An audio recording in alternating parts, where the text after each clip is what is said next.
They seemed to be happy with each other. Friends and family said that there was a good couple for the large part. Married a long time, nice family, 3 kids. It was all seemingly going well. But what seems like an idyllic life is about to change. Humberside Police, what's your emergency? Humberside Police are called after Joanne fails to turn up for work. Her elderly mother has also been trying to reach her, to no avail. They did speak most days, if not every day, because her mother was very ill as well. And Joanne used to help to look after her. And that raised sufficient concern for her to ring the police. There were concerns about her welfare. The alarm bells were raised.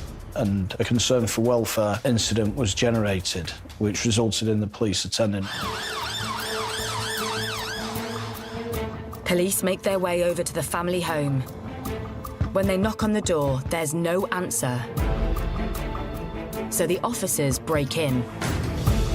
When they search through the house, nothing could prepare police for what they find in the master bedroom.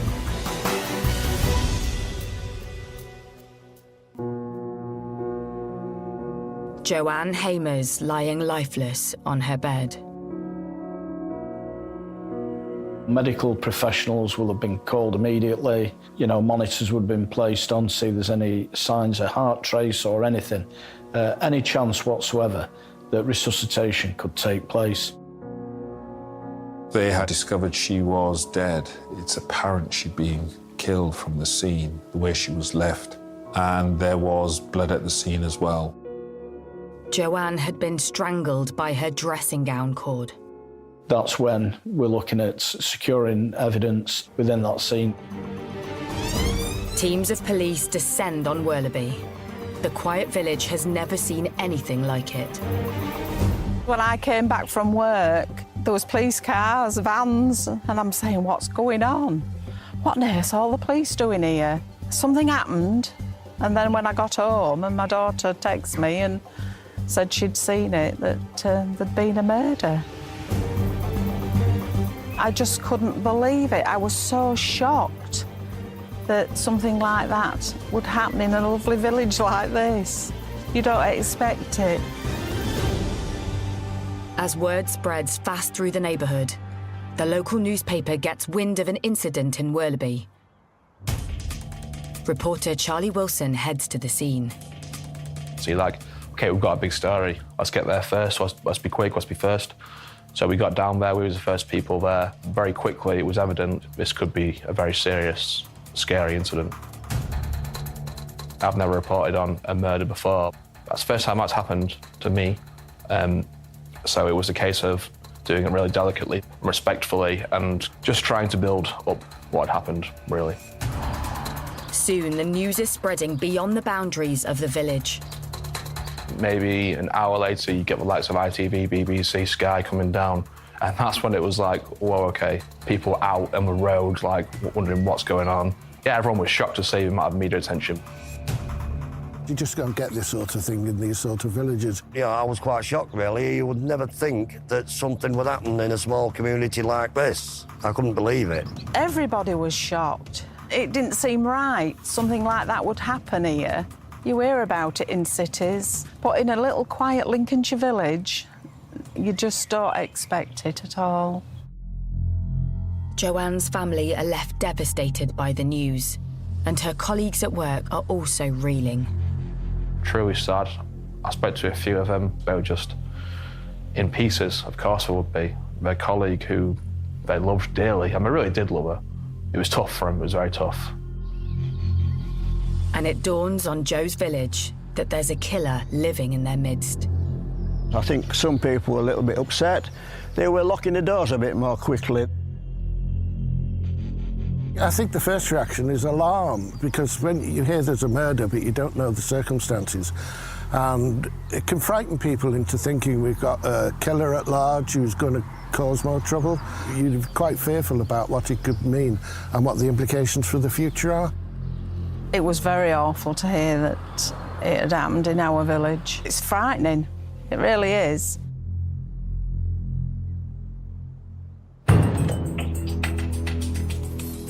With fear spreading quickly throughout the village, Humberside police needs to work fast to establish who committed this horrendous crime. And first, they look at Joanne's home life. This marriage on the surface, to all intents and purposes, would have looked like a stable, normal marriage without too many problems. The reality was quite different. What I heard was that their marriage wasn't great by the people on the road who lived there, because they had heard things happening, let's just say, whether it be shouting, fights. It turns out Joanne and Ian had recently had a trial separation, but then Joanne decided to return to the family home. Joanne Hamer had sought to see if she could give the relationship one last chance. This was part of her trying to make the relationship work. This new information puts husband Ian in a new light. Maybe Joanne tried to keep certain things to herself to hide what was really going on at the home to save her marriage.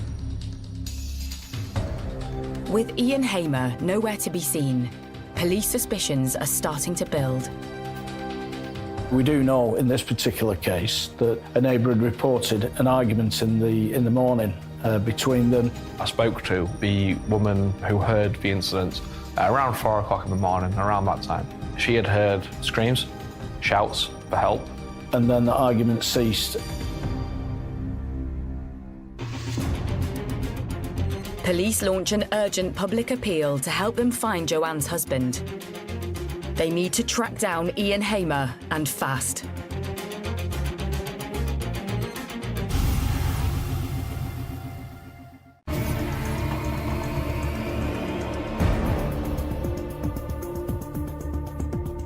In the quiet Lincolnshire village of Werleby, police have launched a murder hunt. Mother of 3, Joanne Hamer, has been found strangled in her bed. Husband Ian has mysteriously disappeared since a row reported by neighbours in the early hours of the morning. And this doesn't seem to be the first either. I guess people on the road had heard these things where it really went bad, to say the least.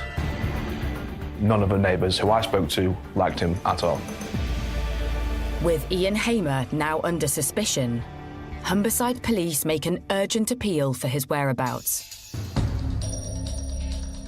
They release the details of his car, a white BMW 5 Series.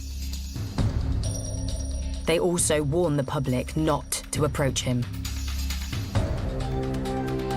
Once a decision had been made by the senior investigating officer that Ian Hamer was a suspect for this crime, then a manhunt would have taken place. They don't know at the moment where he is, but there would be certain fast-track actions raised to secure his arrest. You know, checks with family and friends. Where does he usually go to? Where does he work? Checks with hospitals as well. If he's got a mobile phone, has he made any calls? We may be able to cell site to where he's located and instigate an area search. He's clearly got use of a vehicle in this case.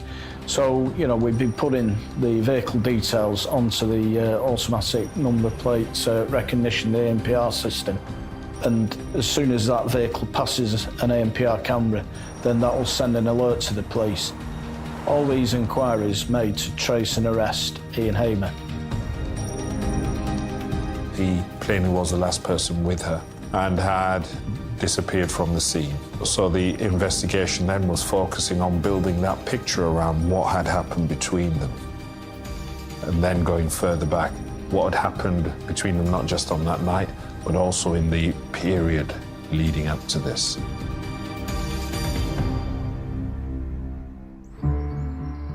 Detectives put Ian Hamer under the microscope. The picture that emerged from witnesses was of somebody who was supremely self-assured, self-confident, and superficially was, or at least on the face of it, was somebody who was quite engaging and interesting. But those same people always spoke about, the more they got to know him, there appeared to be another side to him. And they also described how, over time, he could present as being very self-interested and, I suppose, conceited. So there was somebody who could, when he wanted to present in a way which was superficially attractive, but the more people got to know him, there was to him which was unattractive in terms of him being controlling, perhaps aggressive. And after speaking to Joanne's family and friends, it turns out Hamer has a checkered history. There have been a number of previous reports made indicating domestic violence. You know, he was reported to have ripped up her wedding dress.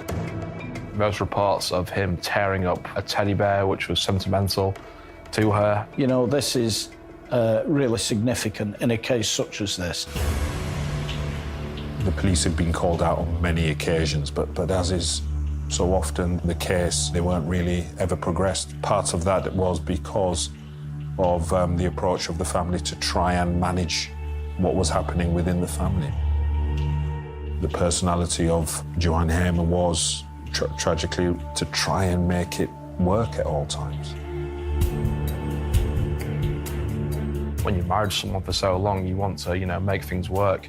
And she shouldn't be wrongly thought about for wanting to make her marriage with her husband of 27 years and 3 children work. It's just that he was so far gone and so far twisted. There are a number of occasions where she left him, but he managed to persuade her to come back. And I've investigated, sadly, domestic homicides where controlling and abusive husbands have tried to isolate their wives, and we know that Hamer did this and, dissuading her from contact with family and friends. In 2013, police discover this came to a head when Ian Hamer started divorce proceedings, blaming the involvement of Joanne's mother in their relationship.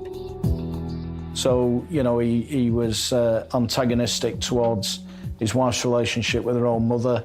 So he was all about controlling and being abusive towards his wife and driving a wedge between her and family and friends. And it just shows this controlling and coercive and bullying and domineering nature of Ian Hamer towards his wife within that relationship.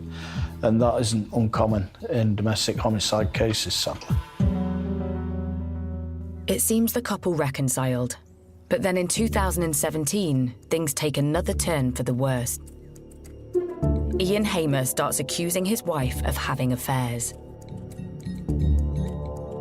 Police analysis of Joanne's smartphone reveals something even more sinister.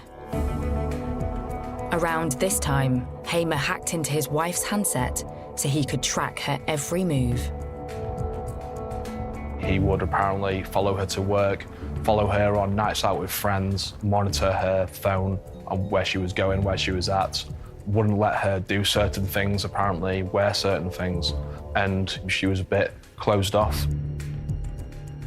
This is how obsessive he was about his wife and his jealousy and his thought processes, that he wanted to accuse her of extramarital affairs. And a probe of the couple's bank accounts shows Ian's disturbingly tight grip over her purse strings.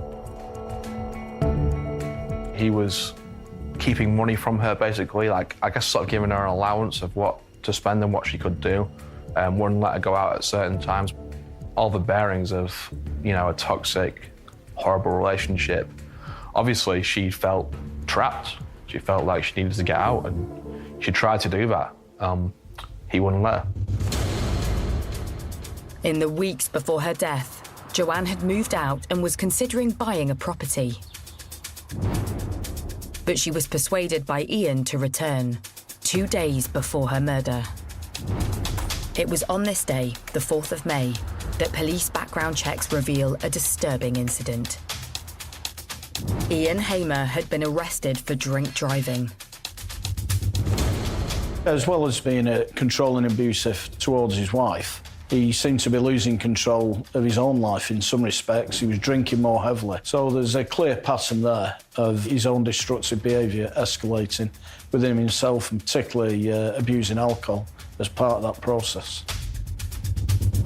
Investigators discover it's not only drink that's fueling Hamer's abusive behaviour. He had a cocaine problem that had become prevalent in his life over the last 2 or 3 years, and that became worse and worse and worse. When he picked up this addiction, maybe his personality changed because of that, and his health, mental and physical, deteriorated. Businessman Ian Hamer's respectable lifestyle is now questionable. And when they learn what he did in the hours following the estimated time of Joanne's murder, they're convinced they have the right man. Soon after that last blazing row reported by neighbours, Joanne's mother said she had an unsettling phone call with her son-in-law. When family members tried to contact her the following morning, he told them that Joanne Hamer couldn't speak to them because she was unwell, and as he framed it, she had a sore throat. Chillingly, police believe Joanne was already dead when Hamer made that calculating comment. Just, like, sick. Like, strangle her, and then you got to tell her mum that she can't come because she's got a bad throat. Like, sadistic. Like, horrible. When you hear that, it's just like, I don't know what to say. Horrible. And it appears Hamer used the same story again. His son had attended at the marital home at a time when Joanne Hamer was probably dead, and that's when he first introduced that concept of her having a sore throat when he knew she'd been strangled and she was probably dead. He also told his son as well when he was at the house to go and buy some lozenges because his mother was sleeping, she had a bad throat, knowing full well that he'd strangled her, which now we know what happened, was particularly chilling in this case. To say that she'd got a bad throat, I mean, how callous is that? And therefore the question is, was that him being cruel or was it him buying time?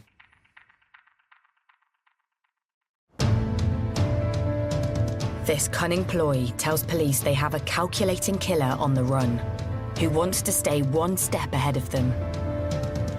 But it's only a matter of time before a false move by Hamer would reveal where he's hiding.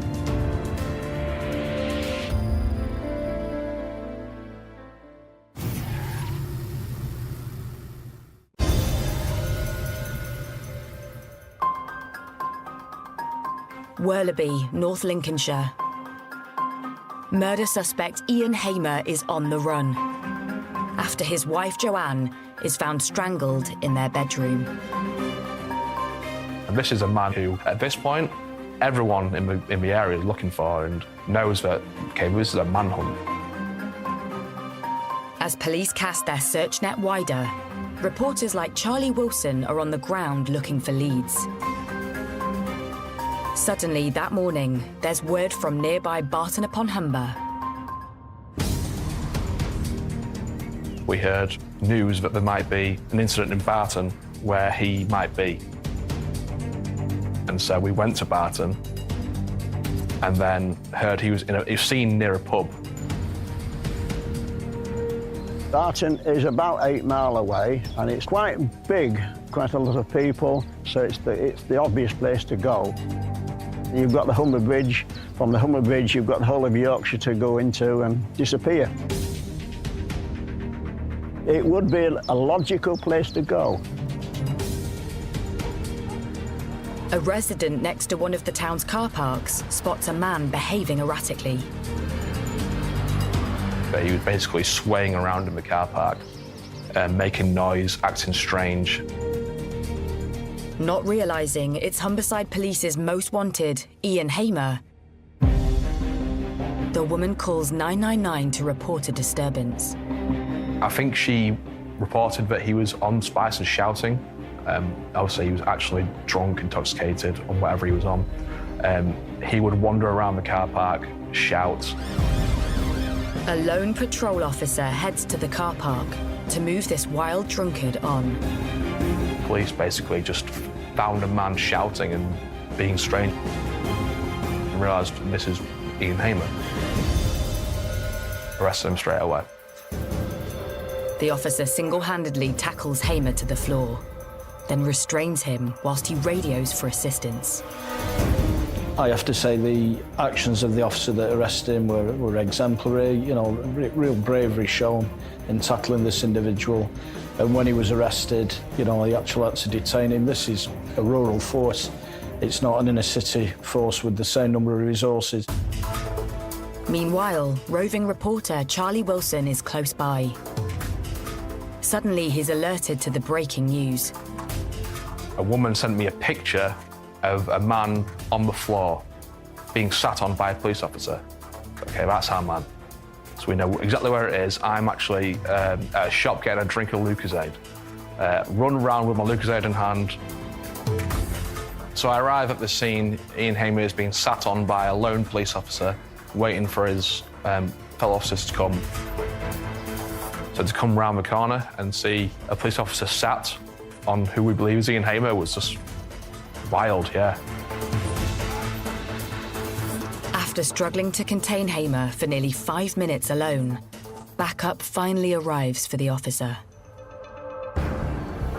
They must have came, got half a second after I came round the corner, and then police swarmed on him, got him away, and sort of like ushered us away. Clearly intoxicated, drunk or drugs or both, not in his right frame of mind, in the clothes that he was wearing the night before. We get him up, handcuff him, escort him to the back of the van. Meanwhile, news of an arrest for Joanne's murder filters back to her village of Werleby. Residents can now breathe a sigh of relief.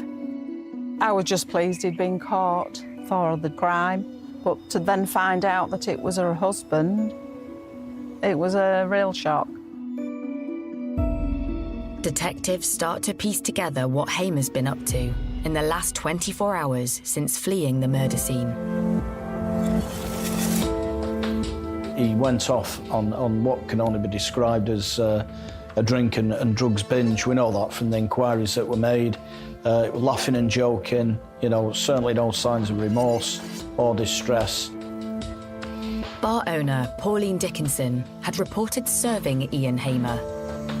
But when he arrived on her premises, she had no idea he was on the run.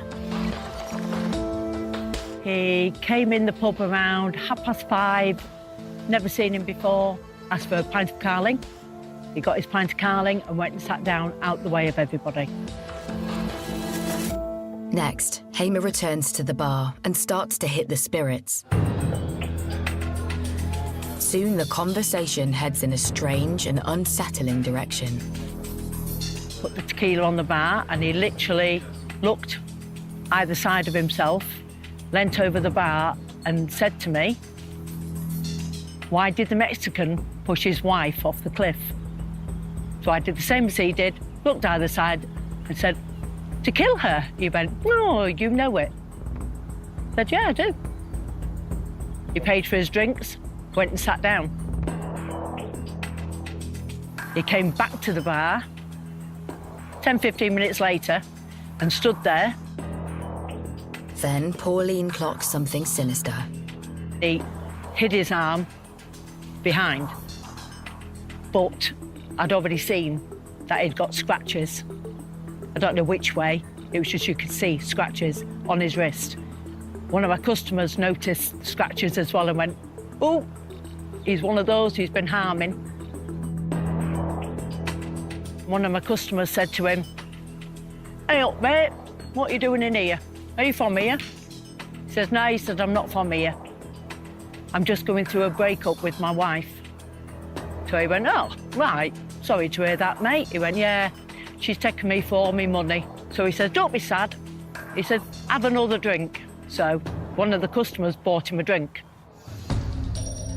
Over the next few hours, Hamer knocks back the drinks, laughing and joking with the regulars. So he did about 2 more jokes to the point where the customer said, "No wonder your wife left you. If you've got jokes like that," he went, "that's maybe why she's gone then." Quite significantly as well, he was seen to take his wedding ring off, so he knows what's happened. He knows that his wife's dead. So, you know, that's quite a significant gesture. And that was done, you know, merely hours after he'd actually killed his wife. And it just shows the kind of individual that he is.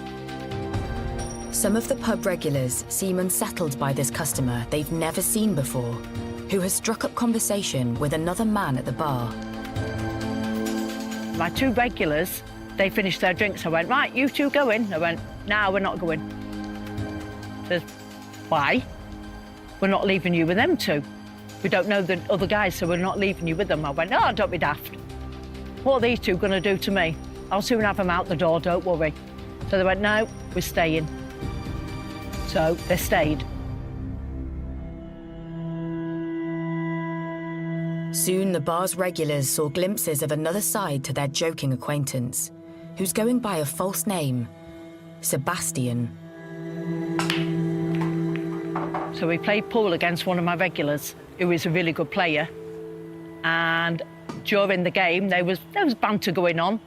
But right at the end, when the customer knew he was going to win, he picked up the broom that I'd got out ready to clean up and potted Black with the broom. Which Sebastian said, that is so disrespectful to do that. He said, I don't think so, I still won. I don't think he was very pleased and finished his drink, and he did actually walk out. You just get a feeling about people. You know if they're not okay. I don't think he would have done any harm, but who knows?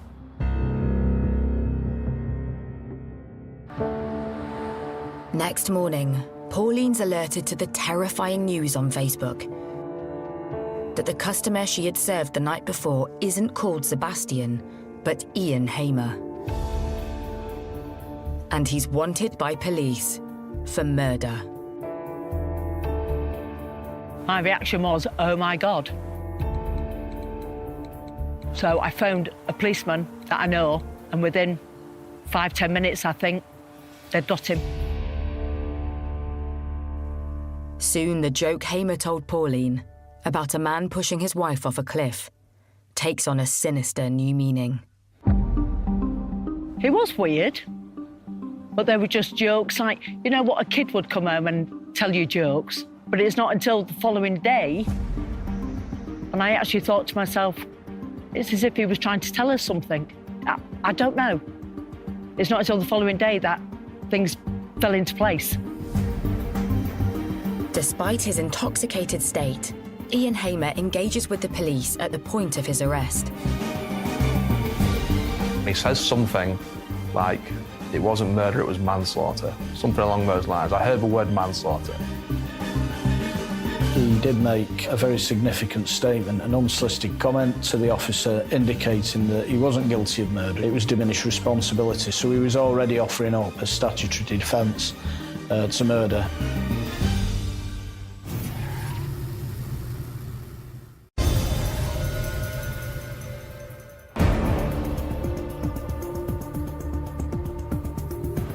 After 24 hours on the run, Ian Hamer has been arrested in North Lincolnshire on suspicion of murder. Just hours after killing his wife, Joanne, Hamer was spotted in Pauline's bar, just 7 miles away from the crime scene. You just would not have thought he'd actually killed his wife and just come blazingly into a bar a few miles away having a drink. When you hear them things, it's like, really? Could you be so cold-blooded and heartless? When police take him in for questioning, Hamer repeats his claims that he committed manslaughter due to mental illness. But one throwaway comment soon after his arrest suggests this is a cunning ploy to reduce any impending prison sentence. And what was a telling piece of evidence? He said to the officers who were tending to him, this was manslaughter, and asked this question: have we done enough for diminished responsibility? This was a man who was trying to present a picture of being so mentally unwell that he was not to be held fully responsible for his wife's death. This is clearly somebody who's a very manipulative, selfish individual. And his response, he's already trying to escape justice for his crime as soon as he's arrested, and he's clearly given a great deal of thought to that before his arrest. And Ian Hamer clearly only cares about one person, and that's Ian Hamer.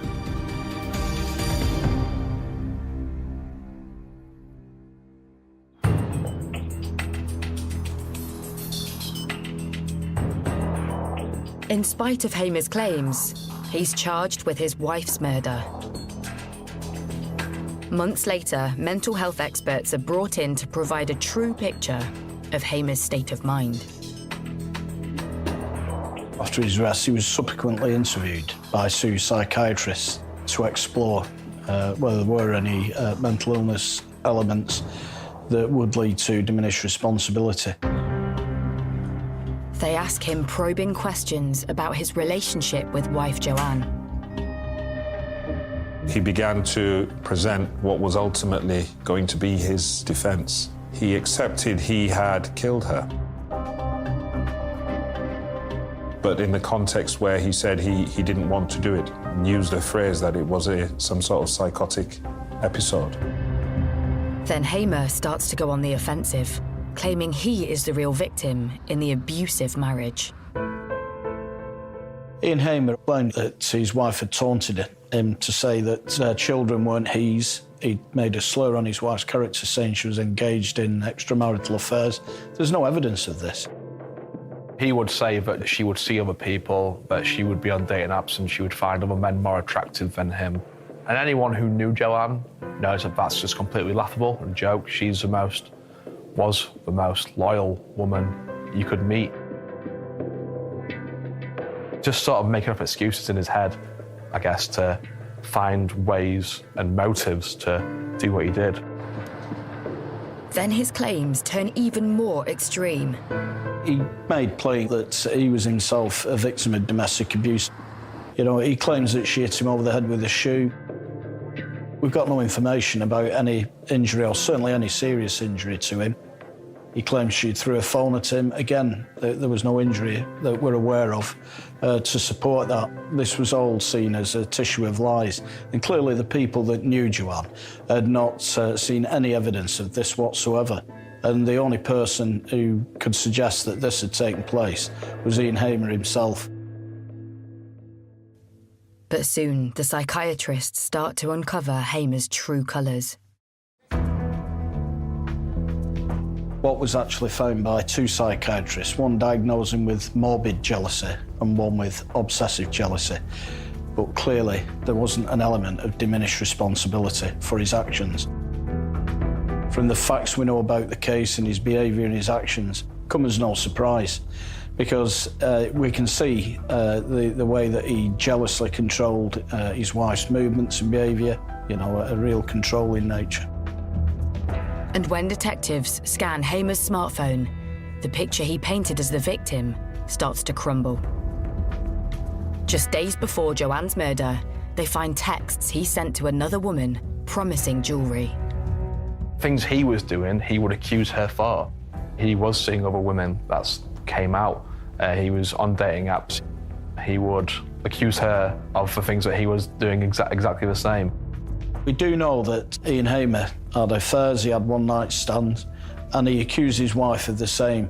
There's no evidence to suggest that that was the case.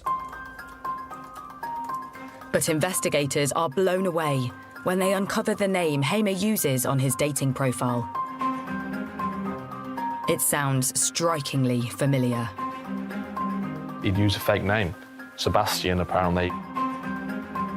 He would use to women wherever he was going to maybe go out on these dates and meet people.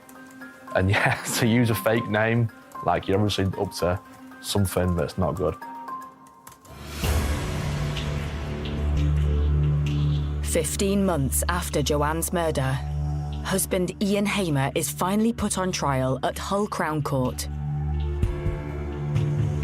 He pleads guilty to manslaughter on the grounds of diminished responsibility.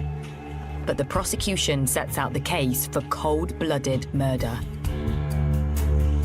So it was a consideration for the jury whether that was a man demonstrating real symptoms of mental illness, or whether it was somebody using any illness to formulate a defence.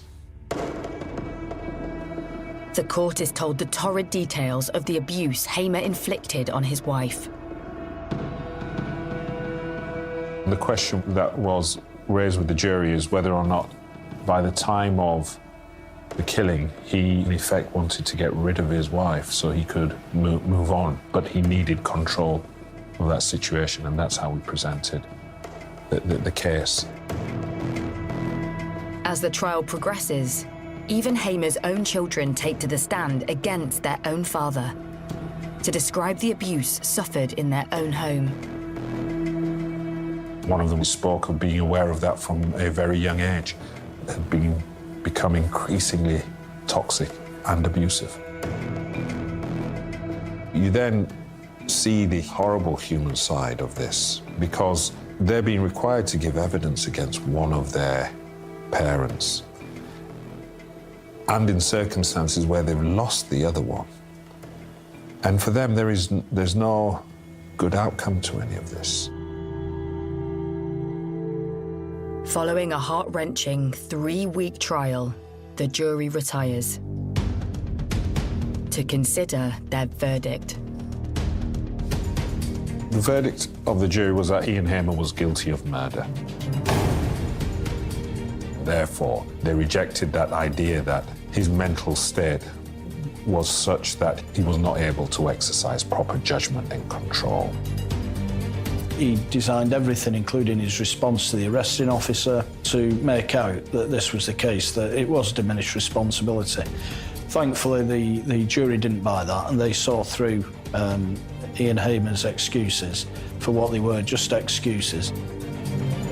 Hamer's jailed for life with a minimum of 22 years.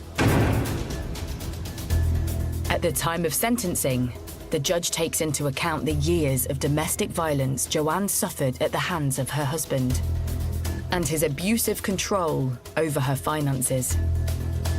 The judge actually commented that he believed that one of the main motives in this case was he was afraid if the relationship ended that he would lose a significant amount of money. Money to which Joanne, in the law of England and Wales, was entitled to.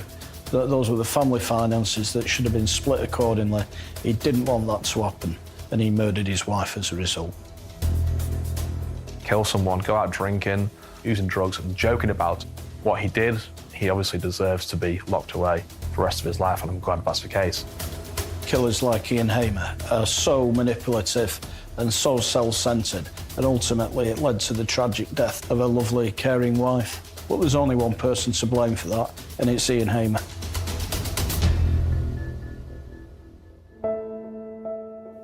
Years later, the sadness of the case is still felt by those in the quiet Lincolnshire village of Worleby. There'll always be some weird, I guess, aura for people still living there, knowing that what happened in that house happened, the worst crime you can commit. And I guess it opened a lot of people's eyes to thinking that it's going to happen anywhere. I feel so sorry for the family. You know, one act like that and it's wrecked the family. And it's something they'll have to live with, I'm afraid to say, and it's not very nice. Ian Hamer is definitely a master manipulator. A lovely woman who was taken away from us by a horrible, sadistic man. It was something you never expected to report on, especially in Worleby. I never met Joanne, but I know that she's a lovely woman. I know that, you know, she deserved a lot better than Ian Hamer. Truly sad story, a sad situation. All you can do is just hope the best for the Hamer family, of the children. Just an awful situation which Ian Hamer will spend the rest of his life in jail for.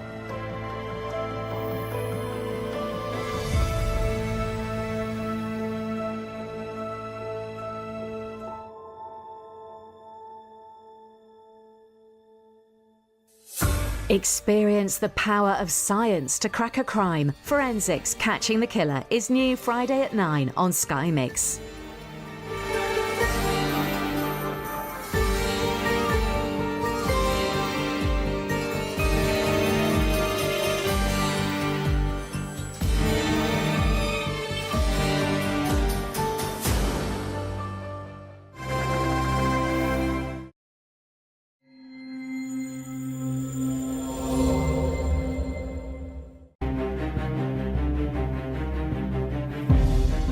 On Sunday, she didn't answer us, and neither on Monday. The only communication that they had seemingly from her was by text message. When details started to appear of what had actually happened, it causes a lot of concern, a lot of fear as well. You could surmise that she'd been strangled or that the cord had actually caused her death. A lot of the neighbours would have been shocked, but also extremely puzzled as to how this could have happened. We were suspicious about the lies. It's big lies, you know? I live every day with the fact that I was friends with a murderer.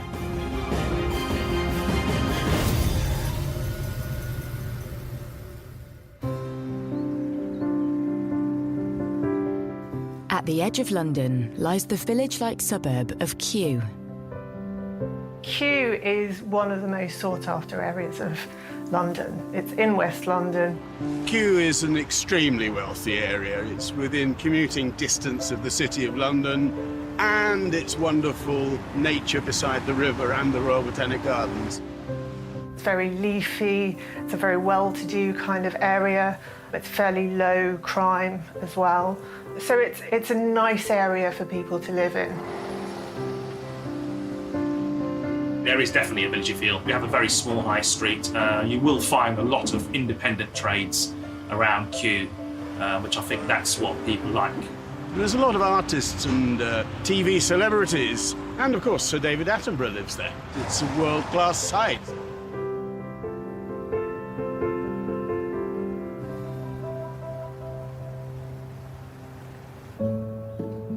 Kew was the perfect place for aspiring French filmmaker Laureline Garcia-Bateau to set up home in 2009.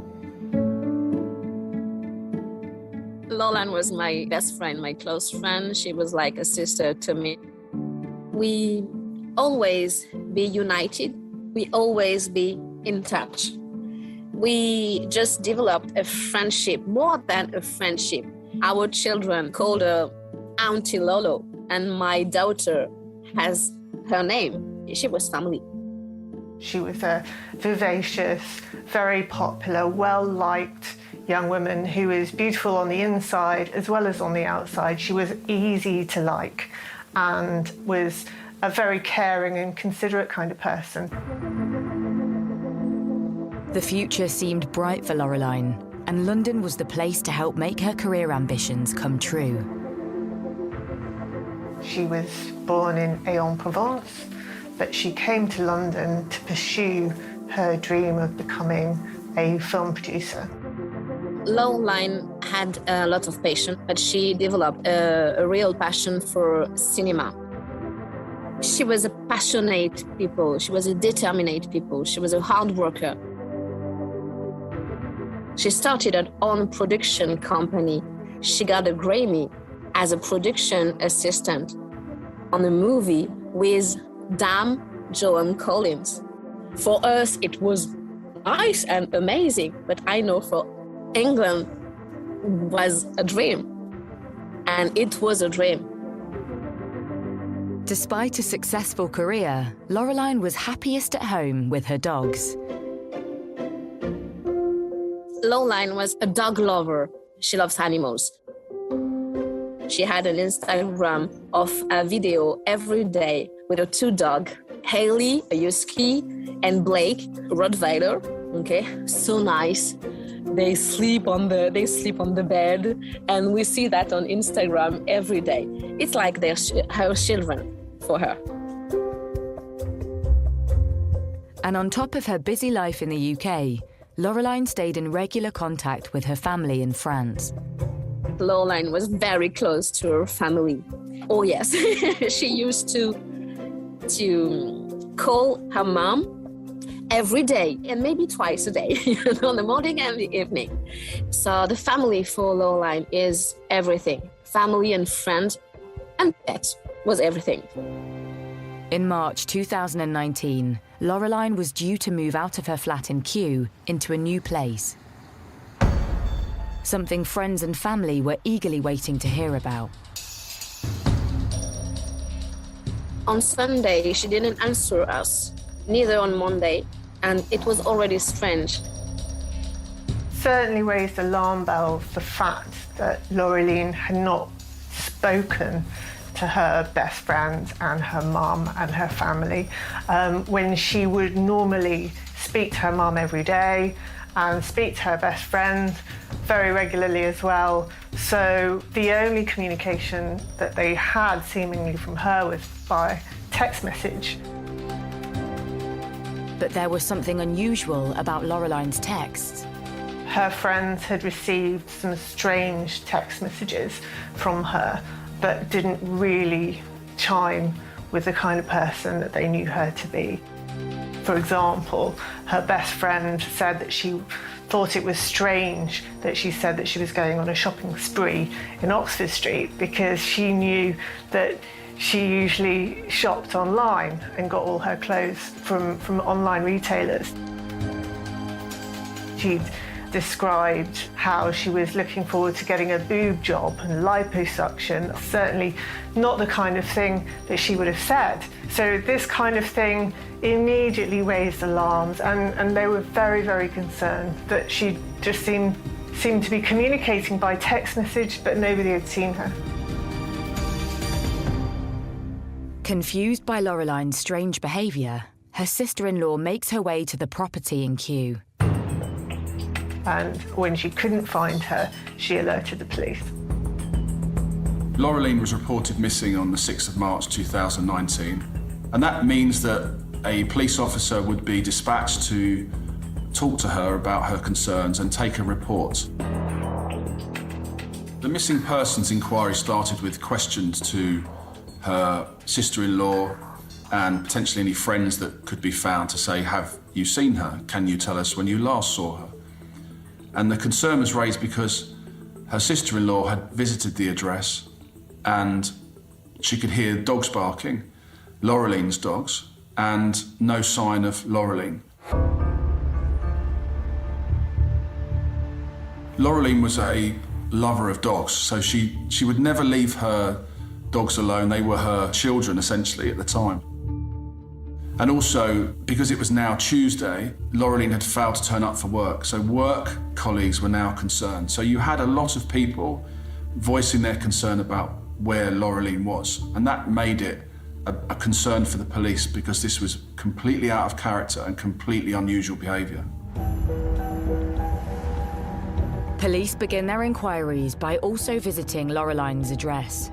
In a missing persons inquiry, police will attend an address, the place where a person lives, because within that premises you might find something to indicate where they've gone. It might be a ticket, it might be a receipt, it could be anything. And also you want to make sure that they haven't come to harm behind locked doors. So there would be a natural instinct for officers to get into that premises, and quite often that's by breaking in to check on the welfare of somebody, and that's what they did in this case. The officers went in, searched the premises, and she was not anywhere. But what officers could see inside that address was the boxes all still ready to be packed. It looked as if she was just about to move out. Her belongings were all boxed up, ready as if she was about to move out of the flat straight away. So it looked like the home had been disrupted in some way.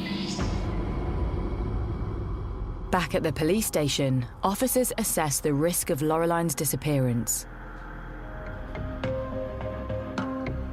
A missing person is graded low, medium, or high risk, and different things happen at different levels.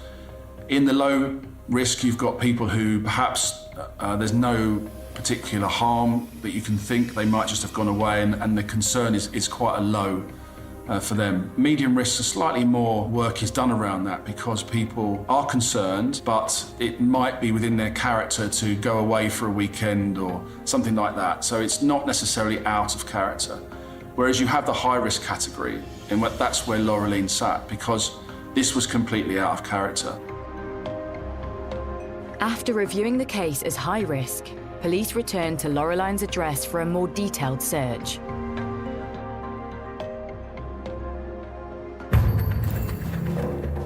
They went out into the garden using torches. And in the garden, they had a look around and they could see various items leaning up against a fence, so a spade, shovel, other items that you would use in general gardening, and a bag of compost as well on the right-hand fence. And one of the officers then turned attention to the flower bed on the left-hand side as you walked into the garden and noticed that it was completely brand new in one section.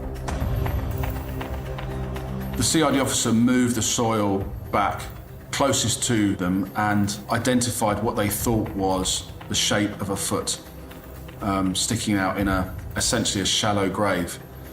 And just a few more scrapes to see what was there made them believe that what they had found was indeed a body.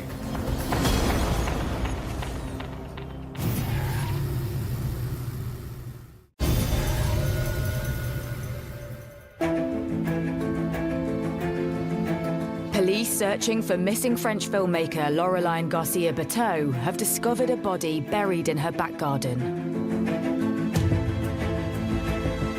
As soon as you find a body in a shallow grave in a premises, it becomes a murder inquiry straight away because that person doesn't put themselves there.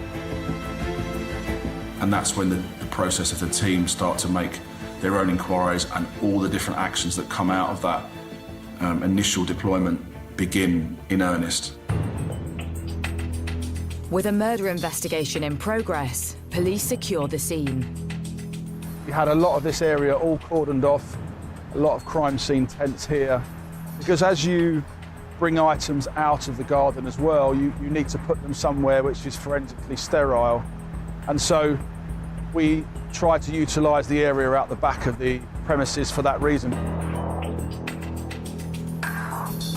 So here really behind the house, the alleyway that we used, and trying to set up a forensic retrieval here was quite difficult because the wind was so strong that it was hard. And obviously knowing how detailed you've got to be and how, to avoid any contamination because it is windy, and also you're dealing with an outside scene, it's particularly more complex than you would expect an inner scene to be.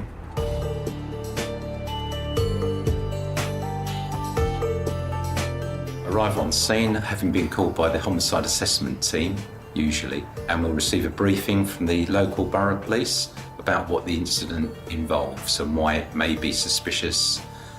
Once we've had a briefing, we'll be wearing protective clothing, mask, overshoes, gloves, scene suit, and entering the scene to look for to see what has occurred.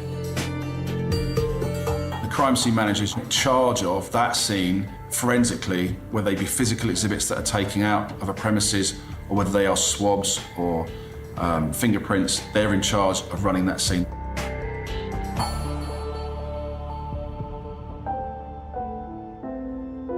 The recovery of the body is totally down to the archaeologist, and he'll work in tandem with an anthropologist. Their speciality is bone analysis, who died, how they died and where they died. Working together, they can rapidly maximise the recording, interpretation and recovery of the body. As the team removes several inches of soil, it becomes clear that the individual is in fact female. Obviously, your first thought is, well, Laureline Garcia-Bateau is missing, and we have a body in the garden, and it's suspicious that she's missing. So, obviously, my thought is straight away, well, this is probably going to be Laureline. But you don't go to a family with probablys. You have to be sure. As forensic archaeologists continue digging, the level of brutality on the victim becomes clear. Once the body was removed from the ground, she was lying on her back, naked. She was wrapped in a mattress, and there was silver duct tape around the area of where the knees and the neck were. The mattress was then wrapped in a cord around the middle of it, but around her neck she had an electric wire.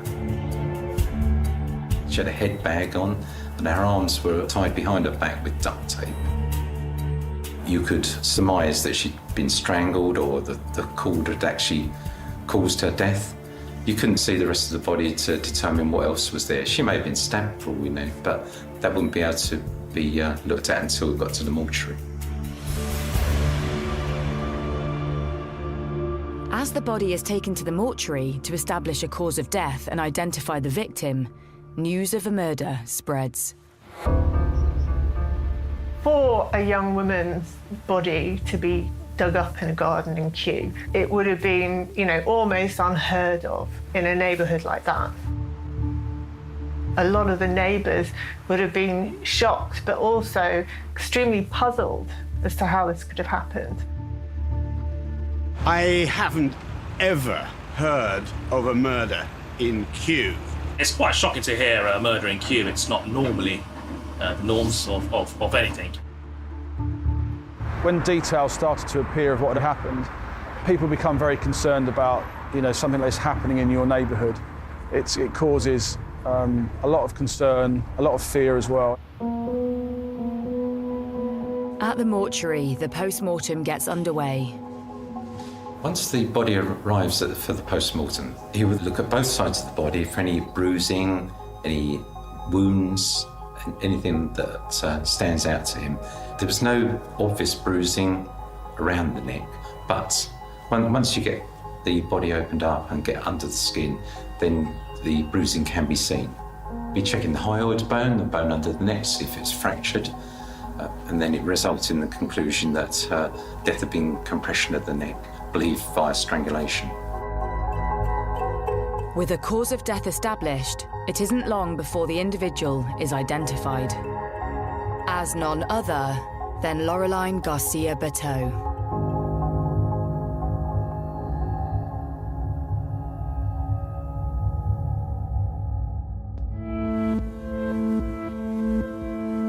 I was in my car alone, and I just remember that it was Laureline's mother I had on phone.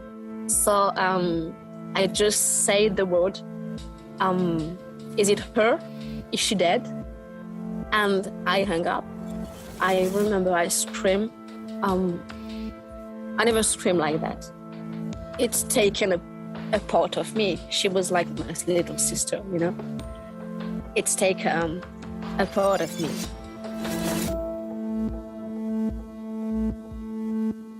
The investigation into Laureline's murder ramps up and initial theories are considered. Could this be a burglary gone wrong? It's a very attractive area for a burglar because there's a lot of assets there. So if someone's forced their way into the address and killed somebody, and then that person has disappeared, we need to identify them as soon as we can. So we'll be looking to make a light source examination, any finger marks that are not seen to the naked eye. Fingerprint examination. We'll be looking for any DNA that we can find, possibly cigarette ends. Things have been moved by the suspect. He may have opened drawers, cupboards, so we'll be looking to examine those, DNA. He may have cut himself somewhere, so he may have drops of blood that is left behind. But a closer examination begins to cast doubts on a suspected burglary. If it had been a burglary gone wrong, you wouldn't expect them to hang around and attempt to hide the body in the way that it had been. Police take into consideration Laureline's plans to move home around the time of her murder. Could the movers have been involved? Could it have been a handyman that had, come round and helped box up her belongings? After making their inquiries, police discover that no removal firm had attended the address. So focus switches to Laureline's personal life. Certainly from her communication with her friends, it was suggested that when she'd last spoken to her sister-in-law, she was looking forward to going on a date with a vet that she'd met. But it was very unclear whether that date had actually taken place or who he was, even. There was very little information given. Who had she been talking to online, on dating apps? Maybe she met somebody else. That was certainly something that could be unravelled through looking into her mobile phone and computer. Police decide to try to look into Laureline's last movements to see if they hold any clues. You look at things like Laureline's finance, so where has she spent money, which indicates that she might have been to a certain place, like a restaurant, which we found out on Friday the 1st. She'd been to a restaurant, and then that venue itself has CCTV. The CCTV shows Laureline dining with a man, with the pair holding hands. And inquiries with those closest to Laureline soon identifies him. Laureline was in an on-off relationship for quite a number of years with a man called Kirill Belarusov. And this relationship had been going on for 8+ years, but had kind of fizzled out a couple of years beforehand, but they still saw each other on and off. And so they were aware that Kirill was in the UK as an Estonian national, in the UK to come and help her move that weekend. Police continue to scour CCTV around the area. Both are later seen on bus CCTV, heading in the direction towards Laureline's home in Kew. It seems Kirill may have been one of the last people to see Laureline alive. But when police try to locate him, they find they are too late. They had discovered that Kirill was actually no longer in the UK. He had flown to Tallinn in Estonia. Belarusov has left the country.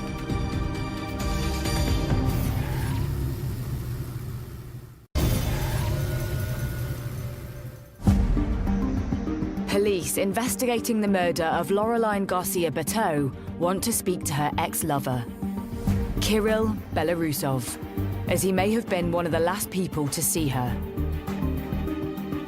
But police discover that he has left the country.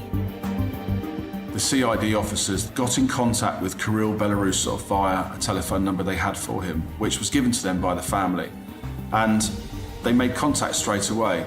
He behaved like he didn't know what had happened, and the last time he saw her, she was alive. Kirill tells police he was helping Laureline move on the Saturday, before she left Kew to move to a new address. But when asked further about this last encounter with Laureline, he doesn't give clear answers. He was being obstructive, in our opinion. He kept avoiding the question. I wanted him back in the country because I wanted to speak to him face to face, but he kept making excuses why he wasn't coming back, or saying, yes, I'm just going to sort it out, and then nothing would happen. He could do everything he could to come back.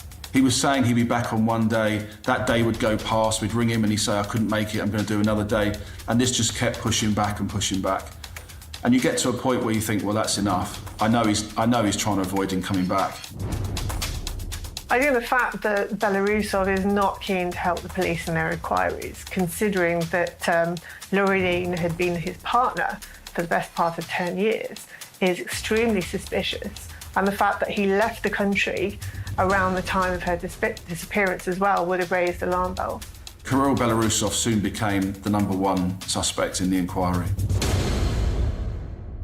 But with Kirill refusing to come back, police need to apply for an extradition order. The police have a fairly complicated process to get someone back from another country. The British police can apply for a European arrest warrant, which is what they did. So they applied to get Belarusov back from Estonia, where he was at the time. But for the Crown Prosecution Service to agree, the police need to prove they have enough of a case against Kirill. When you get a European arrest warrant, as this was, when you bring them back into the country, you have no power to interview them. So you have to do everything without asking them a question, which is very, very difficult because you're not giving, firstly, someone the ability to explain, but also you have to reach that threshold of evidence, which means that as soon as they set foot back in this country, you can charge them straight away with the murder. With police needing to build a firm case against Kirill, they start to dig into his life. I met Kirill whilst working in a nightclub. It was called Egg, and we started working together, and that's how we met. Kirill was very charming. He was very nice. He was not, arrogant or trying to tell his side of the story. He was always waiting for you to ask a question before bragging or saying anything. Kirill told me about Laureline when we met. He didn't say her name, but he mentioned that he had an ex-girlfriend that he was really in love with, and that they broke up. But Sabrina recalls how Kirill later spoke in more detail about his and Laureline's relationship and claimed she had cheated on him. He mentioned that he'd had cancer before and that he couldn't have babies anymore, and that one time his ex fell pregnant and she didn't know that he couldn't have babies, and that's how he found out that she cheated, and that's how the relationship ended.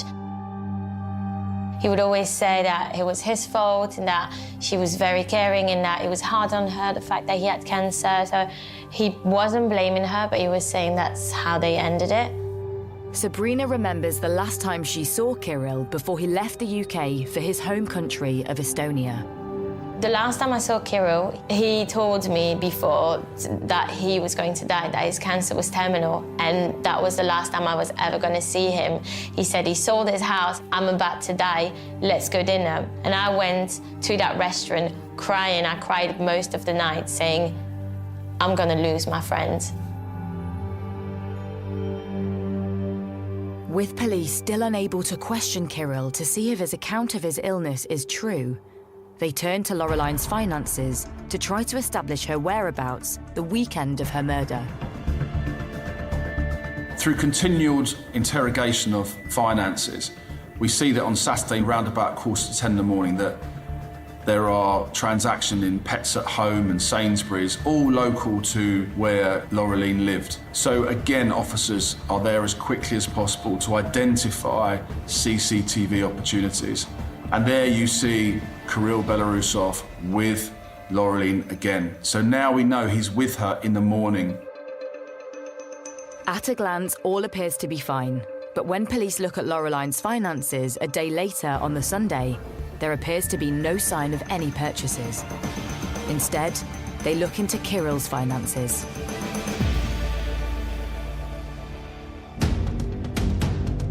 So we start to look at transactions that Kirill might have made as well. And what you could see on Sunday the 3rd of March was Kirill had left premises and had gone to a local retail park, similar to where Laureline and he had been the day before. He'd been to Sainsbury's, been to Homebase, and been to convenience stores through that morning, and was purchasing items which were highly suspicious. They were the rubble sacks that matched the rubble sacks that were found on Laureline's body. He had purchased an axe, which we never found, and he had purchased soil, or compost as it was. And you could see the CCTV of him, identifying him clearly as the person purchasing those items. And so you could say straight away then that it's very, very clear what he was up to. That was now that Laureline had been killed and he was thinking of ways to dispose of her body. With Kirill's behaviour raising suspicions, police approached the CPS.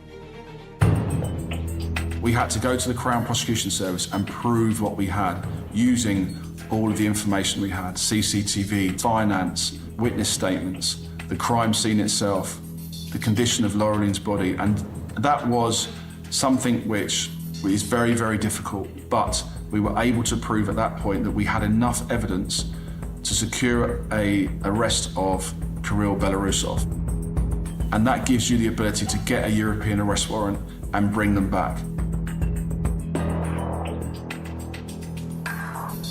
He was brought back on the 20th of March and charged with the murder of Laureline. Kirill Belarusov will go to court the following day, to a magistrate's court, where, because it's murder, they send it to the Crown Court, and then he's due to enter a plea some 8 weeks later.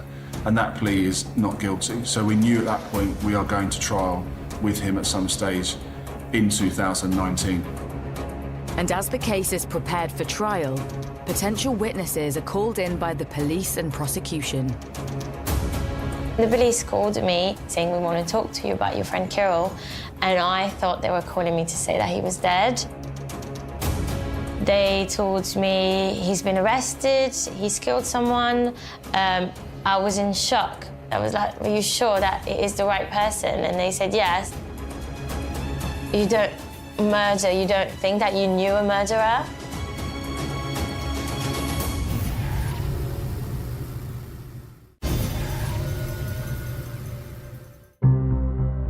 Kirill Belarusov has been charged with the murder of his ex-partner, Laureline Garcia-Berteau.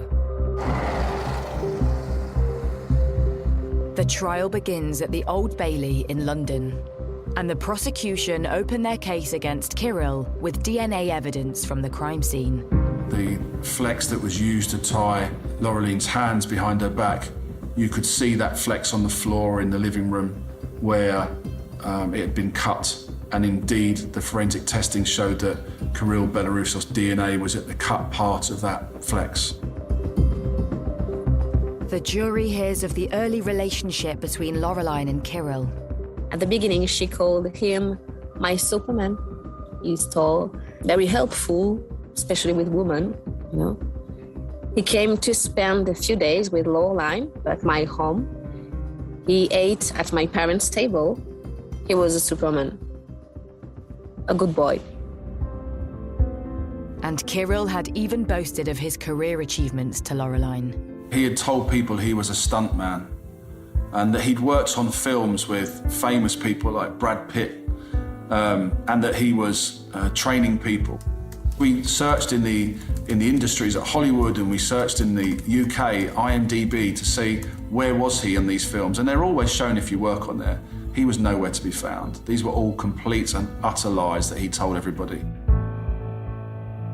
But the lies did not stop there. He began to say to lots of people that he was sick and that he had 10 years left to live. He didn't talk much about his cancer. You would ask him questions and he would say, I'm bleeding from every hole. I've been puking for the last 3 days. I think it's just once where I said, if you don't mind me asking, what is the cancer? Where is it? And he said, oh, it's the pancreas, it's the liver area.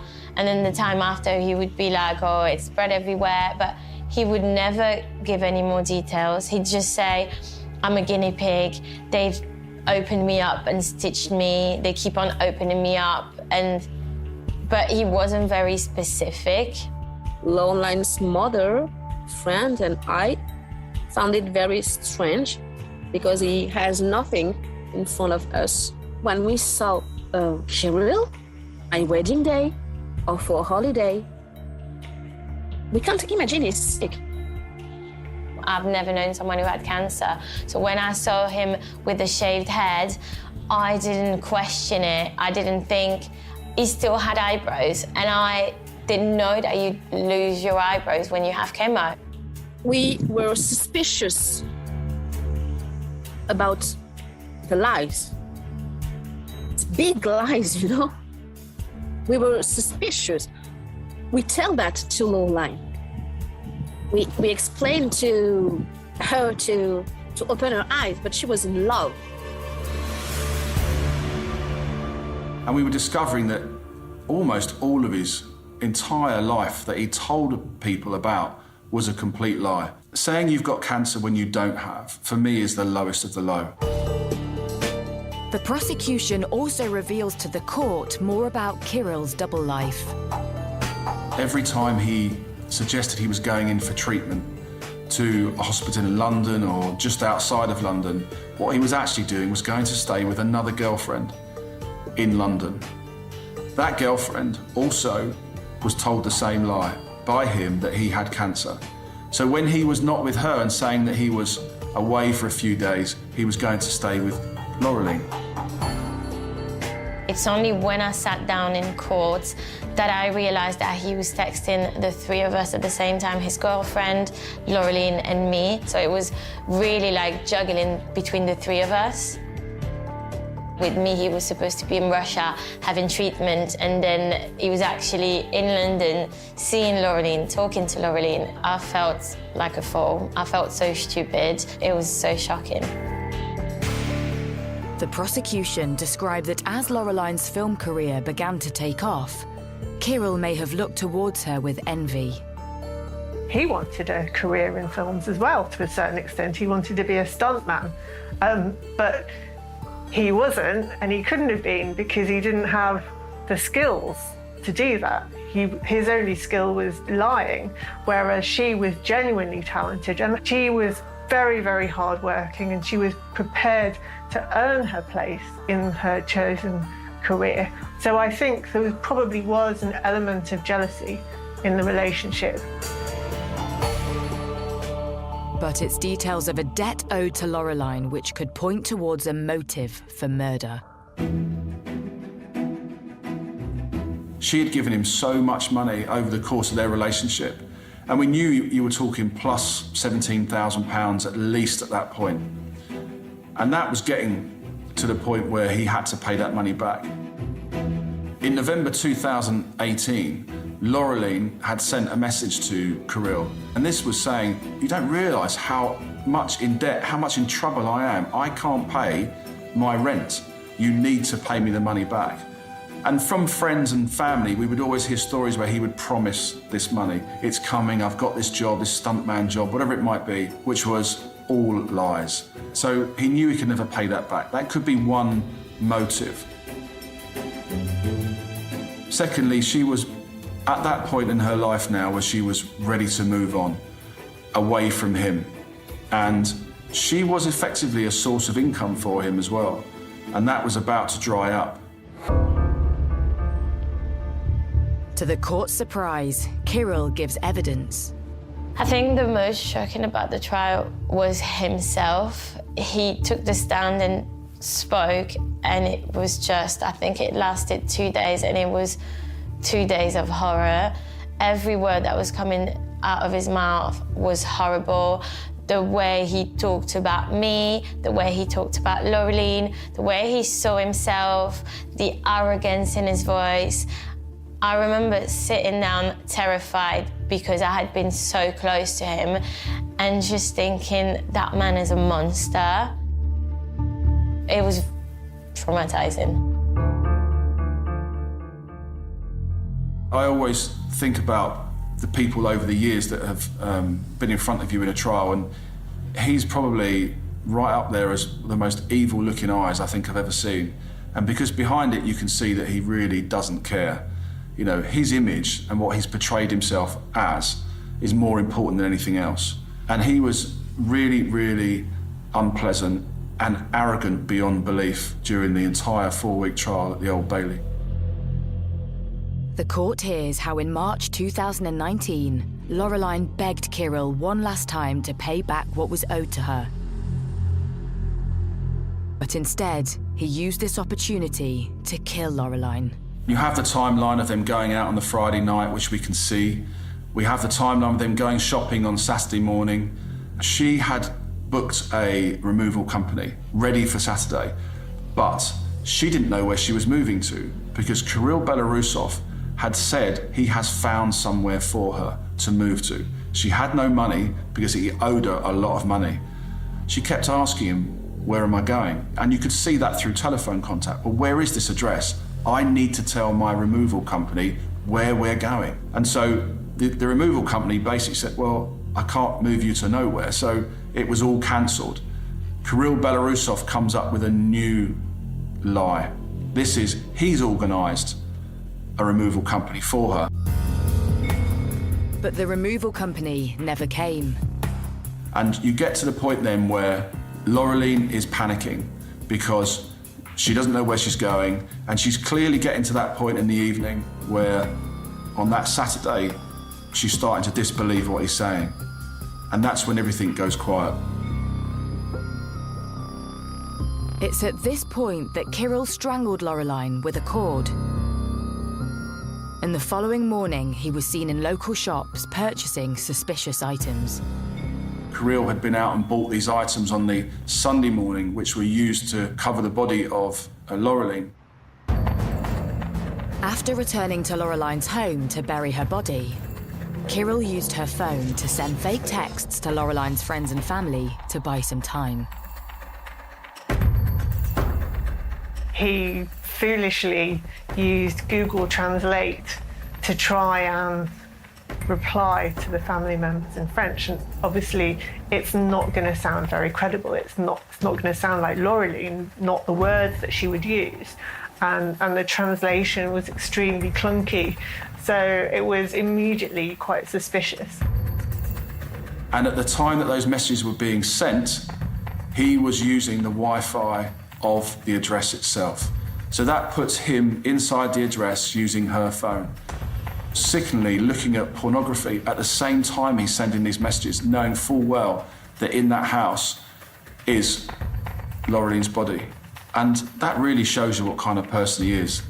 It's very difficult to comprehend a person who has that kind of personality, that very strange and almost psychotic personality. By the time concerned family and friends of Laureline get in touch with Kirill about her disappearance, he's leaving the country for Estonia. I put my phone with video with him. I saw that he was in the airport. So I asked him, "You are in the airport, and your lovely Laureline is missing. Why are you leaving?"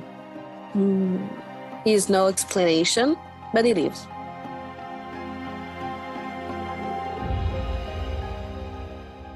After a grueling trial at the Old Bailey, the jury returns its verdict.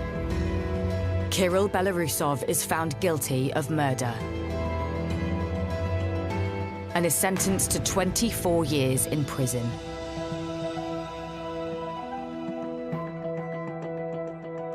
About the verdict, we can't say that we are happy because our friend will never come again. But we are grateful for the jury and the judge to having seen him the real way he is and to not allow him to do that again to another woman. But even with Laureline's killer behind bars, the impact of his crimes are long-lasting. Today, we are more mistrusting. Today, when my friend meets a man, I want to know everything. I want to know where she is, the address. It's changed all of our life. This entire story definitely had an effect on me.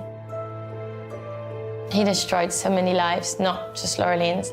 So many people that have been touched by his lies, so many people that believed he was such a nice person. And I think we were all a bit destroyed because we were all fooled and none of us saw anything. And if just one of us saw something, she could still be alive.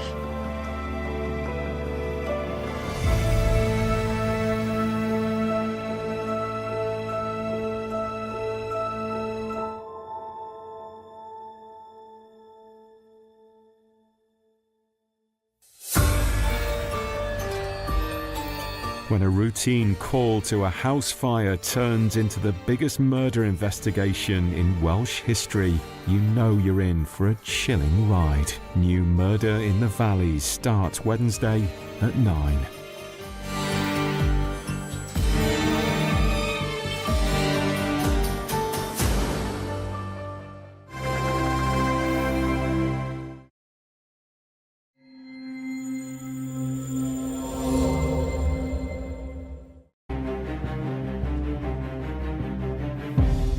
She was a young woman who had a whole life ahead of her. Everybody was jittery, wondering what had happened to her. Clearly a very dangerous person. This is the real whodunit. Crimes don't really happen here. She'd been placed inside a suitcase. This was a brutal, horrific murder and an awful way to leave the body of a teenage girl.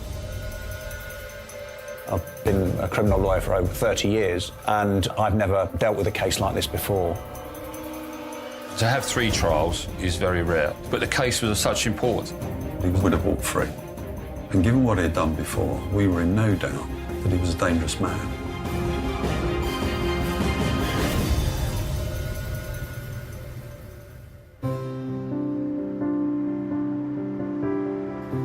Nestled in the southwest corner of Kent, the so-called Garden of England, this is the leafy, historic town of Royal Tunbridge Wells.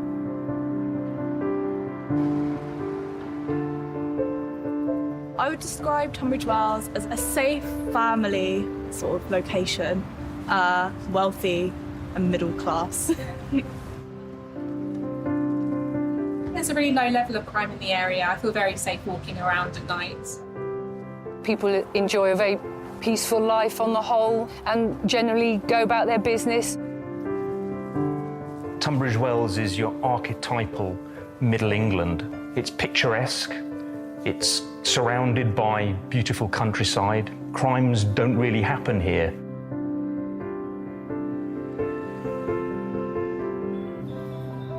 But that picture postcard image was about to be shattered. Kent police receive a call about a missing person, 17-year-old Terry Edmonds. The day before Easter Monday, Terry had arranged to meet her boyfriend, but she never showed up.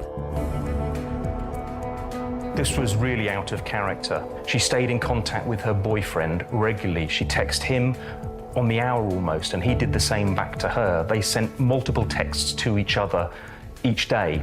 So the fact that she did not text him was really unusual and set the alarm bells ringing.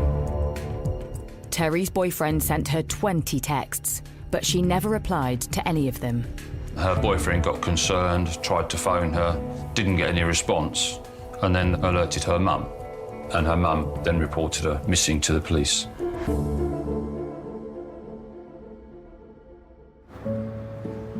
This disappearance was out of the ordinary for the happy-go-lucky teen. She was bright and intelligent. She had 8 A-grade GCSEs. She was fiercely independent. She was a teenager who was turning into a young woman. She decided to spread her wings, leaving home at just 16 to live in a housing association hostel in the centre of Tunbridge Wells. She had aspirations to be a nurse. She was waiting to join college. She was too young to start training at that point to be a nurse. But from everything that we've heard, she was a caring, lovely, independent and headstrong, her mother said, but a young woman who had a whole life ahead of her. She was very popular, lots of friends, was a girly girl. They described her as always liked to look nice, took care of herself. But those friends were all equally puzzled at her disappearance, the only lead police have. She was 5 miles away in the town of Tonbridge when she last made contact. She was in touch with her boyfriend, and she'd been to Tunbridge for the day, and she said, "I'm in Tunbridge Park, I'll be coming back soon." And then she didn't arrive back in Tunbridge Wells. So we started doing some searching in Tunbridge, because that's where she was last heard of. So police cast their net wide, searching parks, old buildings, rivers, anywhere the missing teen could be. But the trail runs cold. With no other options, police appeal to the public and press for help. Her disappearance makes a big splash across the local media. Tunbridge Wells is a place where crime doesn't normally happen. It's a tranquil place. So when a teenage girl goes missing, it becomes a news story. And Terry was just 17 years old. She had a mother, she had a boyfriend. So that's a story of local significance. Terry going missing was really shocking for the people of Tunbridge Wells, and people were extremely worried. Everybody was jittery, wondering where she was and what had happened to her. It's a closed community, people talk, so if there's something that does happen, then word does spread quite quickly.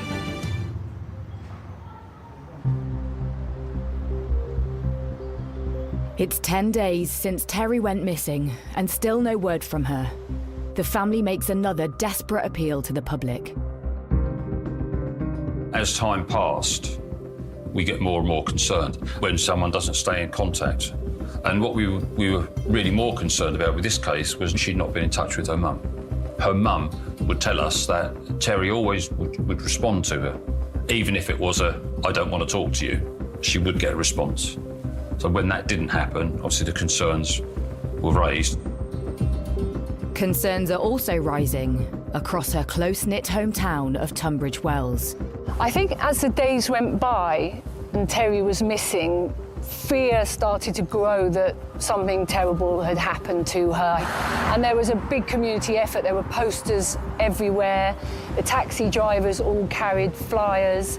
And there was even an information point by police for two reasons. One, to gather information, and other reason to try and reassure people, because there was a lot of worry at that time. In the meantime, police have been trawling through hours of CCTV footage close to where she was last seen, in the nearby town of Tonbridge. Suddenly, there's a breakthrough. Terry is spotted at Tonbridge railway station on the day of her disappearance. When we checked the CCTV, we actually found that she had actually got on the train to go to Tunbridge Wells.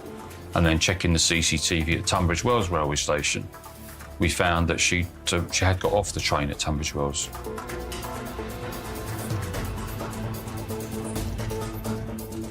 So at that point, the searching moved from Tunbridge to Tunbridge Wells. The investigation suddenly picks up pace in the hunt to find the missing teen. Police now draw up a search plan using this new CCTV sighting. The last sighting of Terry Edmonds was at Tunbridge Wells rail station, where she got off the train at 6:23. So she walked across here, and Terry was never seen again. Investigators plan a search grid around this last known location. The hunt leads to the supermarket car park opposite the station.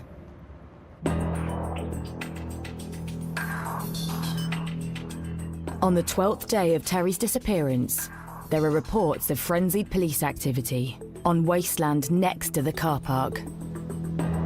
This area was absolutely cordoned off. There were police everywhere, police vehicles, so the public had absolutely no entry. They closed the car park off while forensics were working at the scene, so this was an absolute no-go area for the public. The search teams had made a grim discovery. The suitcase was discovered under a vehicle ramp going into the car park. And when the searching officers opened it, they found a young lady's body. She was in a fetal position in that suitcase. This young woman appeared to have been mercilessly strangled.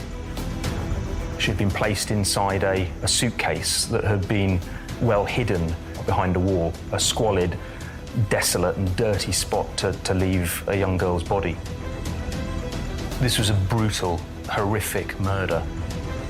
When the suitcase was found with a body inside, I think it was the news that everyone had been dreading in a way. But I think most of us had that sinking feeling that it was going to be Terry.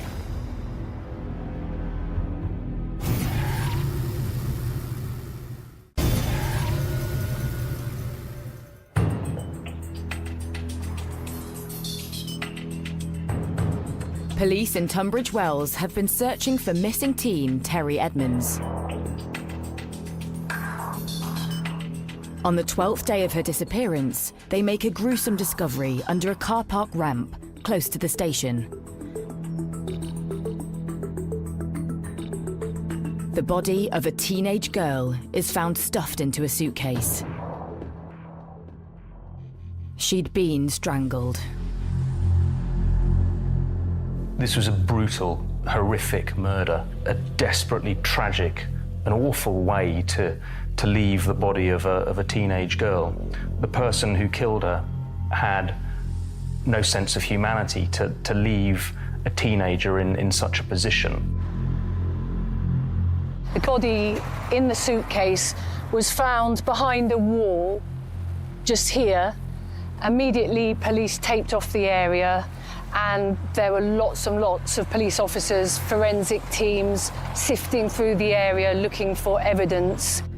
Police are in no doubt that the body in the dark green suitcase is tragically Terry's. We had to go through formal identification process, but we knew from the description that that was Terry in the suitcase. The next day, the body is formally identified as Terry Edmonds. The news rocks the idyllic town of Tunbridge Wells. To hear that she'd been murdered and her body found in such an awful way, stuffed into a suitcase, I think people were absolutely horrified and so sad. Terry's disappearance quickly turned into a murder investigation, and that really sent shockwaves through the close-knit community of Tunbridge Wells. It scared people, primarily because she was a young teenage girl, but also because there are many parents in Tunbridge Wells who feared that there could be a killer on the loose. To quell residents' fears, police presence is stepped up across the town. Investigators hit the streets, carrying out door-to-door inquiries for any leads on the killer. Kent Police followed a lot of lines of inquiry. They had 50 police officers working on it. They were talking to quite a few people in relation to her disappearance and death. The post-mortem reveals horrifying injuries to the young teen. The details of the post-mortem were shocking, they were horrific. And as a seasoned journalist, it was upsetting.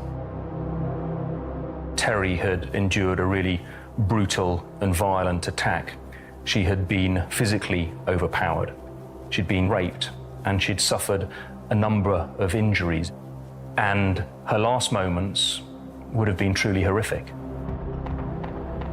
The post-mortem examination showed that she had grazes on her back and she'd been strangled. Terry was strangled by a scarf that she was wearing. She looped it through, and by pulling it tight, he'd strangled her. She had some facial injuries where she'd taken some strikes to the face as well. And she was probably smothered with a pink sheet, which was found away from the scene.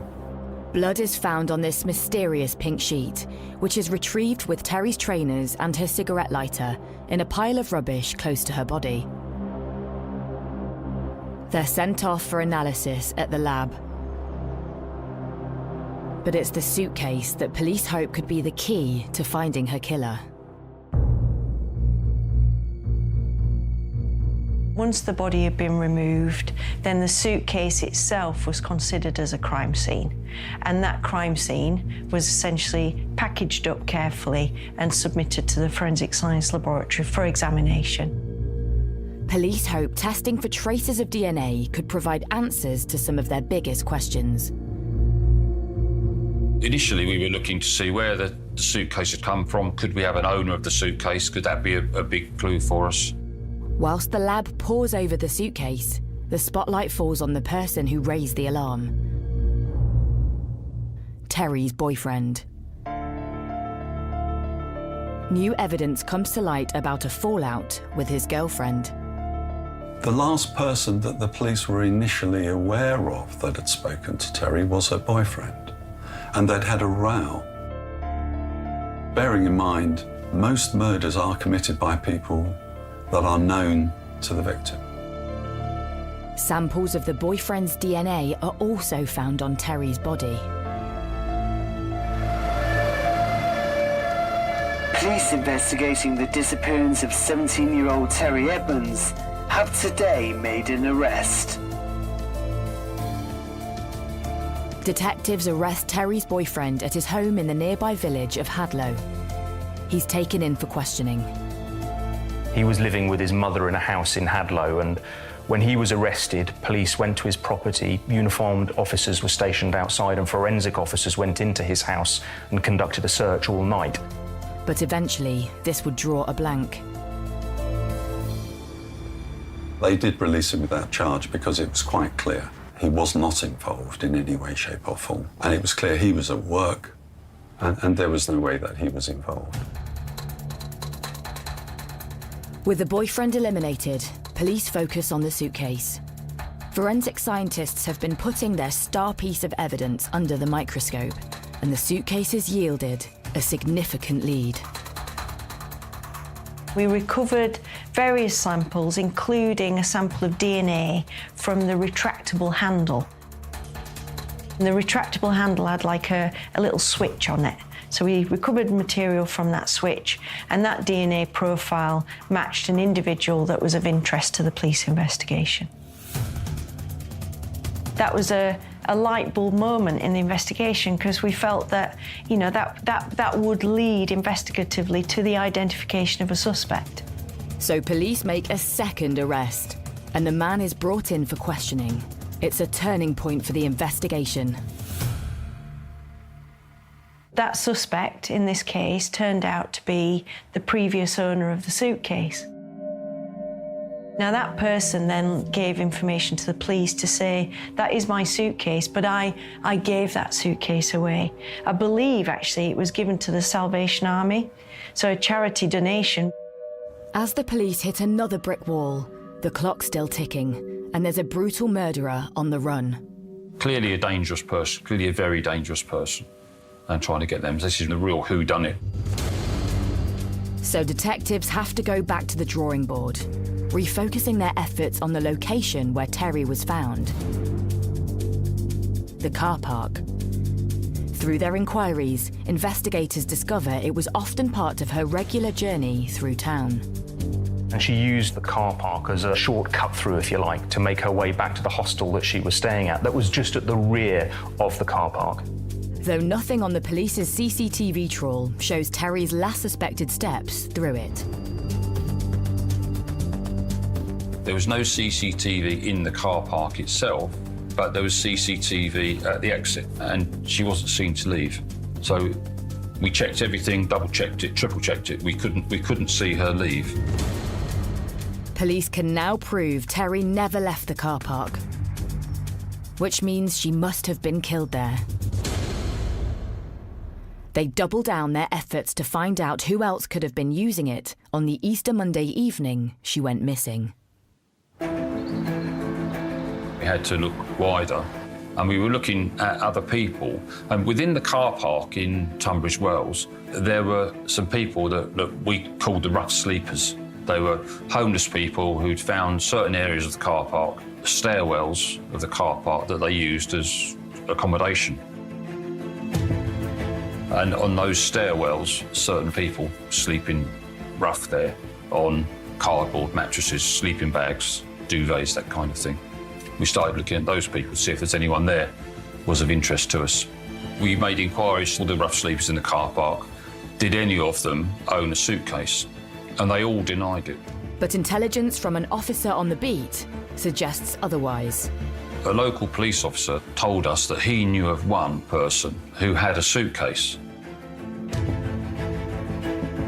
And we looked through our records and we'd spoken to that person, he denied it. So there was a reason why he denied being the owner of a suitcase. With their suspicions raised, detectives head straight back to the car park. They need to find the rough sleeper whose story doesn't quite stack up. We then went and spoke to him again. He said he did have a suitcase, but someone had stolen it, and it was kept in the stairwell. Someone had emptied his clothes out from it, and the suitcase had gone. But for investigators, something about his story doesn't seem right. So they arrest him. Perhaps this new suspect could blow the case wide open.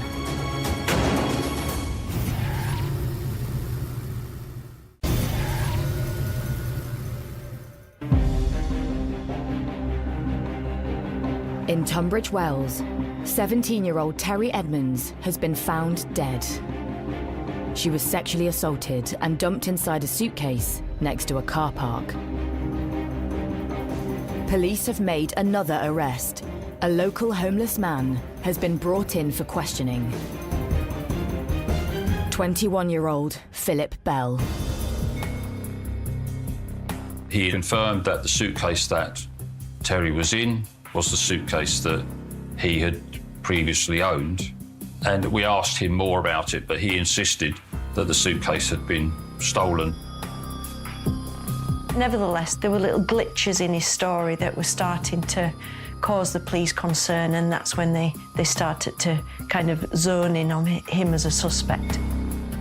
Although police can find no evidence that their victim, Terry, knew Bell, they realise this isn't the first time he's had a brush with the law. Philip Bell came to Tunbridge Wells from Salisbury, and he sort of set up a base in Tunbridge Wells. He had left school at the age of 15 without any qualifications and had started living on the street. He got involved in petty crime. He became a drug dealer.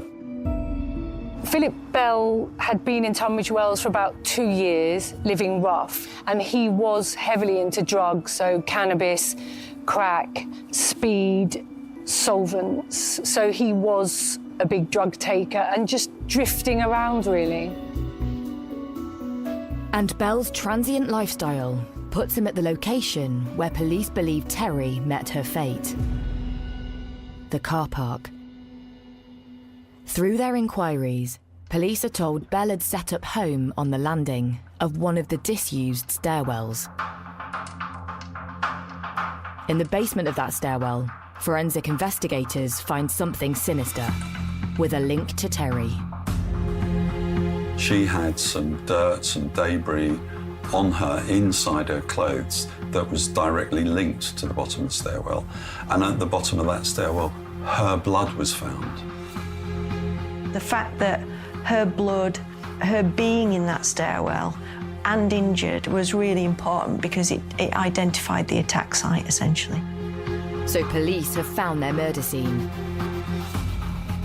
But during questioning, Bell denies he was ever in the stairwell or even the car park at the time when Terry disappeared. He told them that he had nothing to do with Terry's murder and that he hadn't even seen her. However, when investigators seize his clothes, something raises their suspicions. Having taken his trousers, they noticed that he had grazing on his knees, and that was consistent with him being astride Terry when he assaulted her and grazing his knees. Now, he said he'd done that playing football. Now, we interviewed all the people that he used to play football with, and none of them ever remembered him actually falling down or hurting his knees whilst playing football in the time frame we were talking about. So again, that disproved part of what he was saying.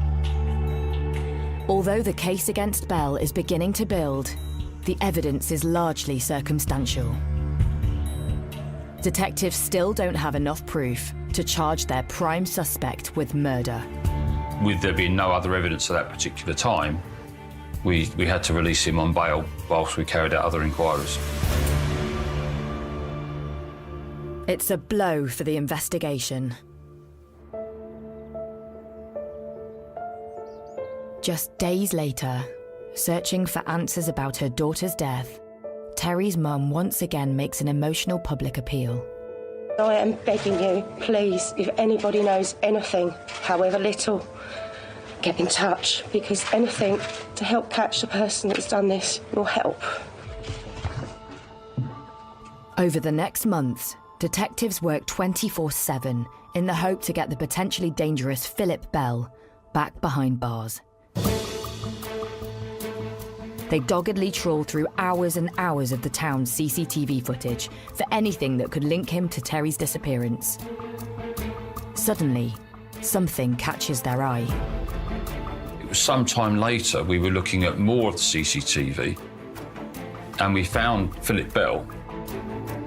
We'd found him walking past the railway station and going into the car park just a few seconds after we suspect Terry had gone in.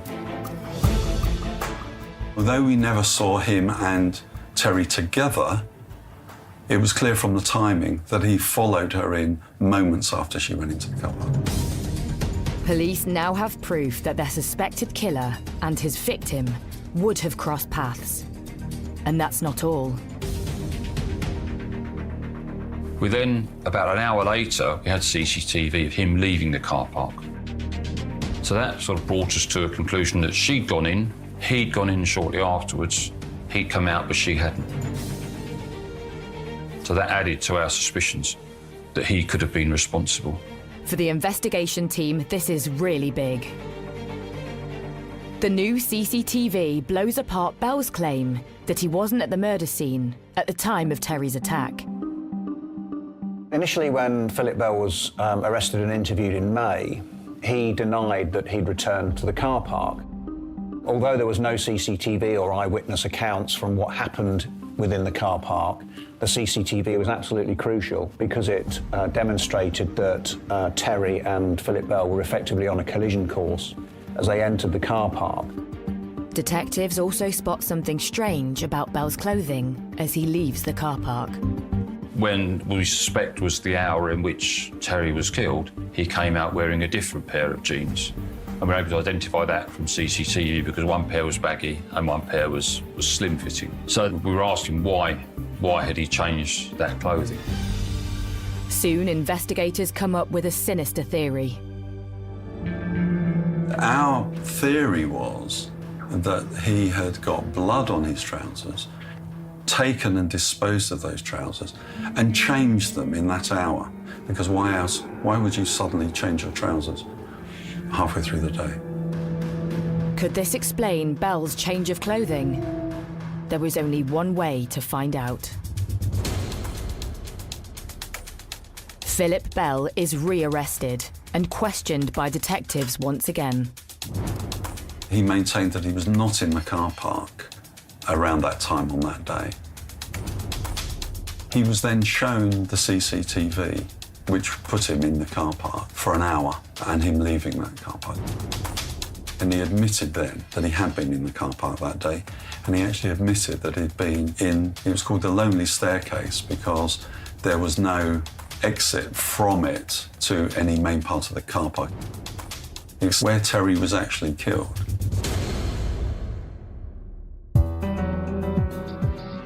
But Bell is adamant he never saw Terry or took part in her attack. Philip Bell had said during that hour between him going to the car park and him coming out of the car park, he'd been in his sleeping area smoking quite a large amount of cannabis. What he said was that he was, his words, stoned on cannabis, which was illegal. That's why he lied to the police about where he was. During that lost hour Bell couldn't account for, he claimed to have smoked over 7 grams of cannabis. But evidence from a drug specialist would blow holes in his story. We were able to disprove that through the use of a drug expert who was able to analyse the CCTV of him walking in and him walking out, and saying, walking out, he was not under the influence of cannabis, such as would have been the case if he'd consumed what he said he had. It seems the suspect who claimed he was high was walking far too steady on his feet. He couldn't be walking in that way if he was smoking a large amount of cannabis in a short period of time. For the team's advisors at the Crown Prosecution Service, the case against Bell is beginning to stack up. CCTV evidence was absolutely key in this case because it provided evidence to undermine Mr. Bell's initial account that he hadn't returned to the car park. And it also gave us evidence that he changed his clothing as well during what we called the lost hour between him entering the car park with Terry and then leaving the car park after he murdered her. Meanwhile, the forensics lab also has exciting news. An item of Bell's clothing that was seized during his first arrest has also yielded a result. In the CCTV of Philip Bell in Tunbridge Wells, he was wearing a very distinctive hooded top. It was a Fat Farm hoodie. And that hoodie was submitted to the laboratory for examination. And on it was a blood stain. It was a very small blood stain, about the size of a penny. that matched Terry Edmonds. And the lab finds more evidence on Bell's belongings that were seized by police in the stairwell where he slept. On his sleeping bag, 2 large stains of blood. Through DNA testing, these are also confirmed as Terry's. It was absolutely pivotal in the case because it demonstrated that there was a very clear link between Terry Edmonds, her being injured, and the belongings of Philip Bell and that stairwell. To add to that, the pink sheet found near Terry's body, that's suspected of being used to smother her, throws up more clues in the forensics lab. Not only did it have the blood of Terry Edmonds on it, but it also had a very partial footwear mark, and that footwear mark was matched to Philip Bell's training shoes. So collectively, and I suppose circumstantially, things were starting to build as a case against Philip Bell. Is this the final nail in the coffin for the prime suspect?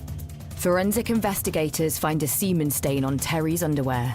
That's a partial DNA match to Philip Bell. Today, a local man, Philip Bell, has been charged with the murder of Terry Edmonds. With the evidence stacked against him, the 21-year-old homeless drug dealer is charged with the murder of Terry Edmonds. The news spreads through the town of Tunbridge Wells like wildfire. It meant for the first time we could actually legally name him as the man in connection to Terry's murder. When Philip Bell was charged, I think there was enormous relief that perhaps they had found Terry's killer. Before that, there had been a little bit of impatience from the public. Next day, Bell appears at Sevenoaks Magistrates Court charged with Terry's killing. The scene is set for his trial at Crown Court just 3 months later. So when there was this breakthrough and it was publicised, I think people felt finally Terry's killer will be brought to justice.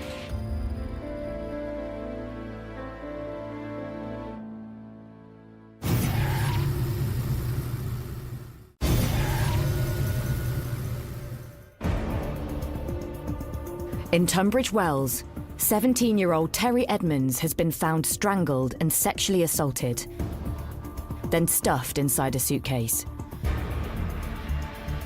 With the evidence stacked against him, 21-year-old homeless man Philip Bell has been arrested and charged with her murder.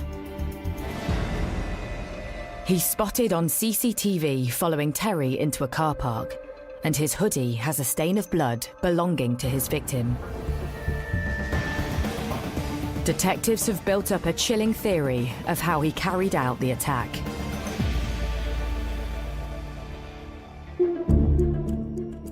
He tried it on with her, she refused, and he then attacked her, killed her, and sexually assaulted her. But having done that, he was a homeless person with no car. He had no means to get rid of the body, but he had a suitcase. So he put the body in a fetal position in the suitcase. A year after Terry's disappearance, Philip Bell's trial begins at Maidstone Crown Court. He pleads not guilty to her murder. The thing that struck me about him was he was completely emotionless the whole time. You look into their eyes and there was nothing there. It was quite chilling, actually.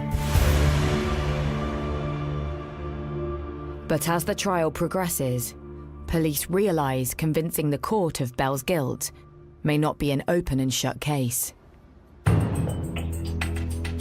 The case against Bell relied entirely on circumstantial evidence. There was no smoking gun. There was no witness who saw him kill Terry Edmonds.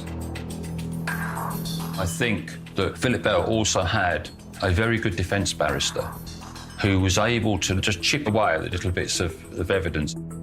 It became really a massive trial. I was giving evidence for days on end. And before long, Bell's defence team has a trick up their sleeve to try and raise doubts in the jury. They point the finger at another rough sleeper in the same car park, one of Bell's associates. The man had a conviction for manslaughter. And because he lived in the car park, it was suggested by the defence that he was the murderer. Not only that, but the defence's new suspect could undermine one of the team's key pieces of evidence, the footprint on the pink sheet used to smother Terry. The man had a pair of Converse trainers found in his possession, which were linked to the pink sheet found at the scene, with a bloody footprint that matched that pair of trainers. Following a dramatic trial lasting 6 weeks, the jury retires. After 22 hours spent deliberating, they failed to reach a verdict. For Kent Police and the prosecution team, their worst fears have come true. All the evidence against Philip Bell, it seemed very strong. So it was very disappointing for Terry's mum not being able to get any justice, and for the rest of her family. With no verdict reached by the jury, the judge orders a retrial. 7 months later, a second trial begins, and a brand new jury hears the case against Philip Bell. But again, we had the same situation, with evidence being chipped away at by the defence team. I was thinking, oh no, not again, because I was really concerned that it would be the same Groundhog Day kind of scenario. This time, the defence focuses on Bell's hoodie. They claim there was an innocent explanation for Terry's blood on it. They suggested that Philip Bell had brushed past the area where Terry's blood was and got it on his top. Again, I think that what they did was they raised a doubt about that, and the jury just couldn't be sure of it. Following 19 hours of deliberation, the jury has news. I think it's fair to say you could cut the atmosphere in that courtroom in Maidstone Crown Court with a knife. Once again, a jury has failed to reach a verdict. This is another massive blow for Terry Edmonds' family. They'd sat now through 2 lengthy trials. There was, on my part, a real sense of shock and disappointment when the jury were unable to return a verdict, and then having to decide what we were going to do. The team is on the verge of calling it quits.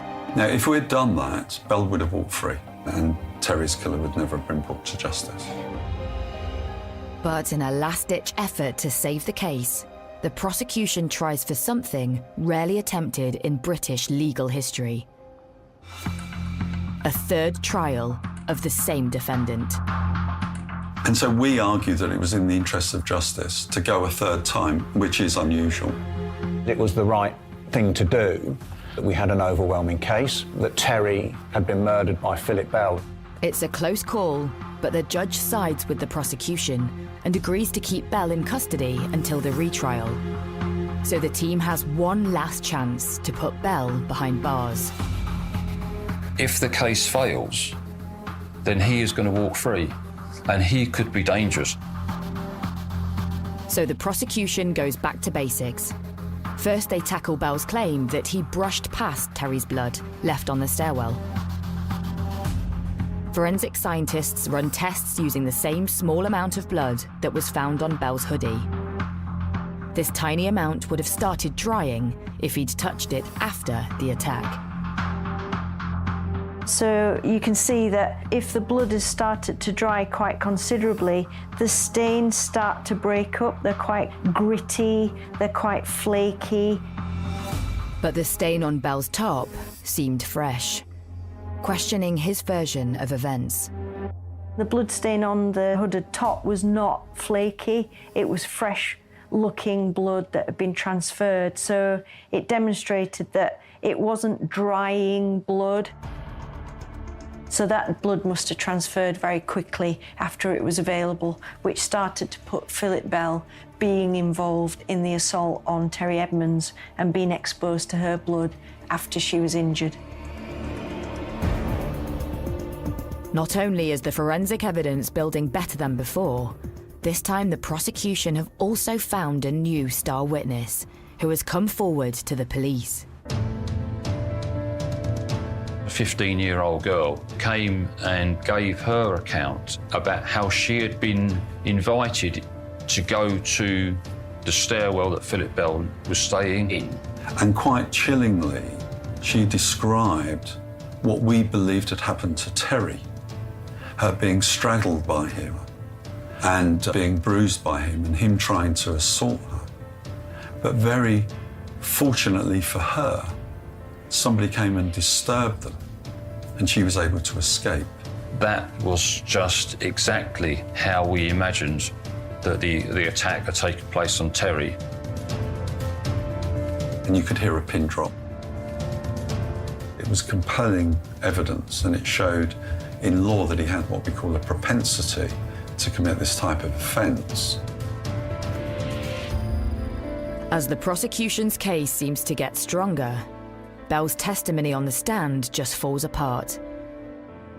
He admits being on the stairwell landing at the time of Terry's attack, but says he saw nothing. He's within 10 feet of Terry being murdered and yet sees and hears nothing. It was fanciful. So a jury considers the evidence against Bell for a third time. Just 3 hours later, they announce their decision. Guilty. It was a day of jubilation, really, for the family. There were loud shouts and cheers as the verdict was announced in Maidstone Crown Court. There was an outpouring of pent-up emotion that had been there for a long period of time. It was extremely satisfying when we were able to hear the guilty verdict and realise that we'd achieved some sort of justice for Terry's family. Philip Bell is eventually sentenced to 28 years in jail. He was evil. That's how the judge described him after the trial, and that is a fair description of him. Justice is a consolation for the family, but it will never bring their beloved daughter back. Terry was a bright, intelligent girl, and she had a long life to look forward to that was cruelly taken away by Philip Bell, for no reason, really. And the case has left its mark on the quiet Kent town of Tunbridge Wells. I think Tunbridge Wells has never really got over the murder of Terry Edmonds, and I think the wounds are still there in Tunbridge Wells because Terry was part of our community and a lovely young woman. You could feel that fear and sadness that this had happened in our town.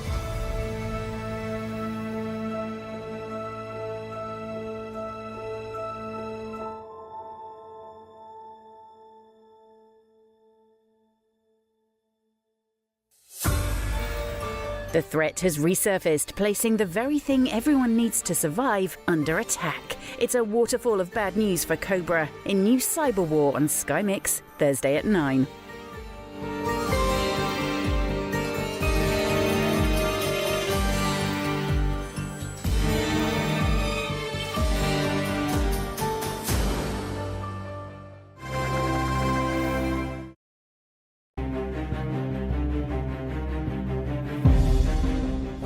In a little English village walking her dog. These were circumstances which people would think were nightmarish. It broke a family. It caused the most horrendous shockwaves to a community. You could sense that a village like this wasn't used to crime of that degree. There was no possibility that he could be tried again for that offence. I think it gave him this powerful energy that he used to terrorise people. His behaviour was vile. This was a historic ruling in terms of double jeopardy. It was legally groundbreaking. It was high stakes. This was the first in the country. He clearly thought he'd effectively got away with it.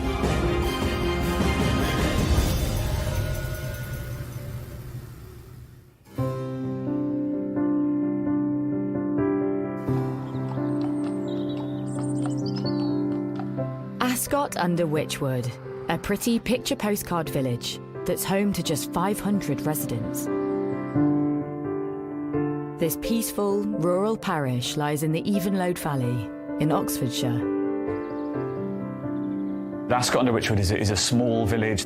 Lots of villagers will have been here for many, many years. There will be families that have had descendants that have grown up in the village, and people know each other, that people look out for one another.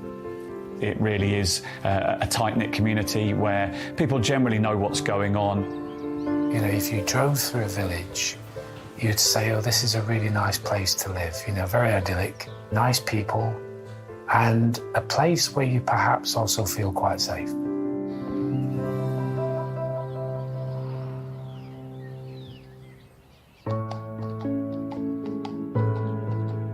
In this idyllic Oxfordshire village lives mum of two, Vicky Thompson.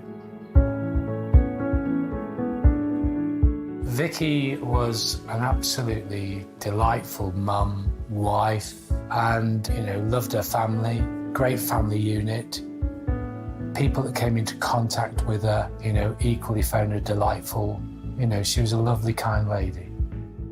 Vicky was a key part of the village community, as many people were. People would have known her in the village, and clearly living a nice, quiet life in the Oxfordshire countryside. She's often seen out walking her beloved dog, Daisy. She loved the fact that she could just, you know, come out of her front door and within moments she'd be surrounded by fields, you know, with a dog and the children. So, you know, for her, I think it was a perfect place for her to bring up her family. But Vicky's perfect idyll is about to change. Vicky had just celebrated her 9th wedding anniversary with her husband in the village pub where she worked. So on the Saturday, they take it easy, relaxing in the garden. It was a pleasant day, the weather was beautiful, so it was a typical, you know, idyllic weekend really, that, you know, that's what families sort of strive for. In the afternoon, Vicky decides to take collie Daisy out for a walk. It would have been about 3:45, 4 o'clock when she set off at a regular time down the same country lane, across a little bridge over the river that ran through the village, to walk Daisy down to Shipton Lane, it was called, and to come back. It's typical of a village lane in this sort of area, perfect for walking the dog, and I'd imagine it was a well-worn route for Vicky and many other dog walkers in the area. But today, Vicky's dog Daisy does something quite unexpected. The first that anyone was aware that something was wrong was when Daisy came back. And then, unfortunately, when the dog returned without her, that's when alarm bells started to ring. As time goes by, with no news from Vicky, concern starts to set in.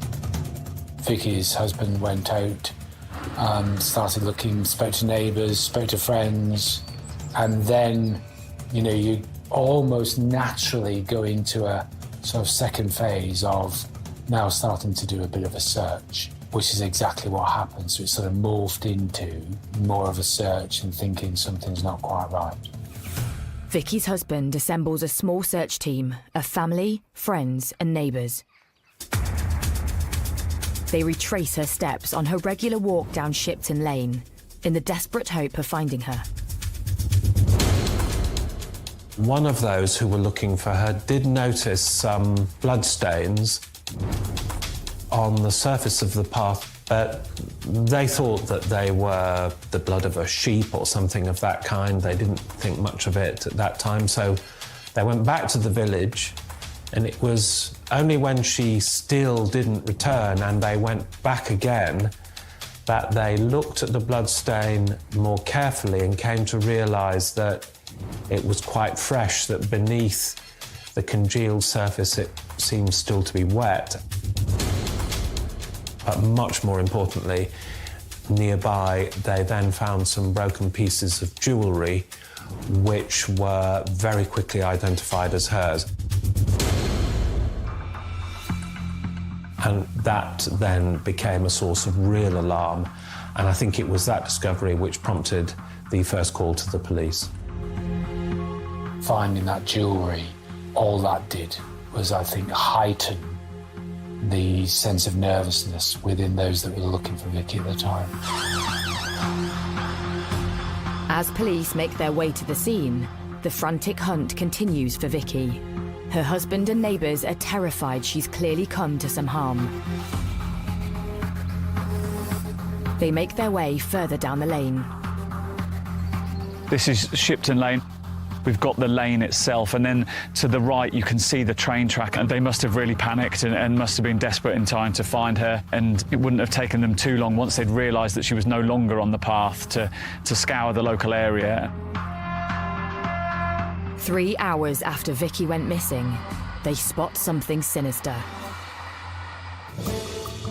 They noticed a gap in the hedge that ran alongside the lane where the bloodstaining and the jewellery had been found. And when they went over to the gap, which led into a nearby agricultural field that was bordered by the embankment of the railway line, they could see something in the distance that looked out of place, and they made their way across the field. And they would have found her in a bad way here. To their horror, Vicky's lying on the ground, with blood covering her face and head. When her husband tries to speak to her, she's drifting in and out of consciousness. She was clearly in a very bad way. He spoke of her mumbling, and he tried to keep her talking and tried to keep her coherent. I believe she could name the name of their son. Something ominous close by suggests this is foul play. There was a stone there nearby. She'd obviously been attacked. She was bleeding, and to discover her like that is quite a harrowing experience, really. But Vicky was found, and she was found alive. Her husband asked her, "Who did this to you?" But he just couldn't quite make out what she was saying. She was clearly in a very bad way and clearly very seriously injured. She was certainly not able to say what had happened, still less to identify who was responsible. With Vicky's life hanging in the balance, an air ambulance is sent in response to airlift her from the scene. Time was of the essence to call in an air ambulance. That must have meant that she was clearly very gravely injured. And so she was airlifted to hospital. She's flown straight to Oxford's John Radcliffe Hospital, which specialises in treating brain injuries.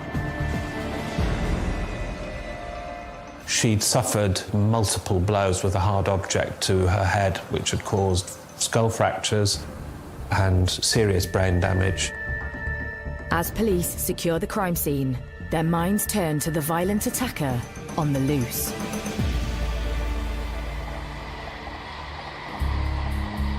Had Vicky been in a position to talk, there is no doubt that she'd have said exactly who'd attacked her, because of course everyone knew everybody. Sadly, she wasn't able to do that. With no immediate suspect in the frame, the fear of an attacker living in their tight-knit community is the talk of the village. People think that it could have been them, that it seemingly there's no targeting, that perhaps this was just a random attack on any dog walker. It could have been them. And I think that probably did strike home to the local community and perhaps the wider community in the county and beyond. Within the community, there's no doubt that it was colossal.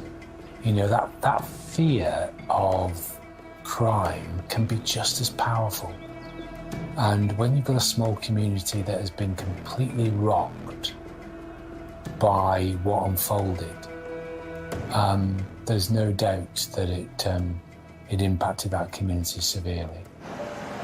Over the next 6 days in intensive care, Vicky Thompson fights for her life. her condition quite quickly deteriorated, and she died a few days later.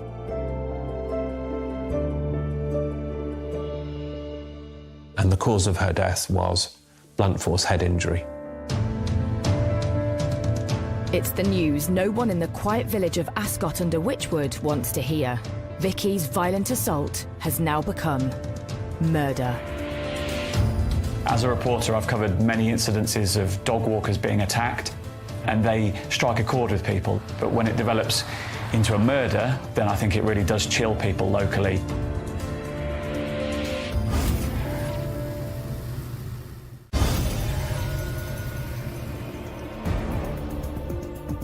In the quiet Oxfordshire village of Ascot under Wychwood, mum of two, Vicky Thompson, has been brutally attacked whilst out walking the dog,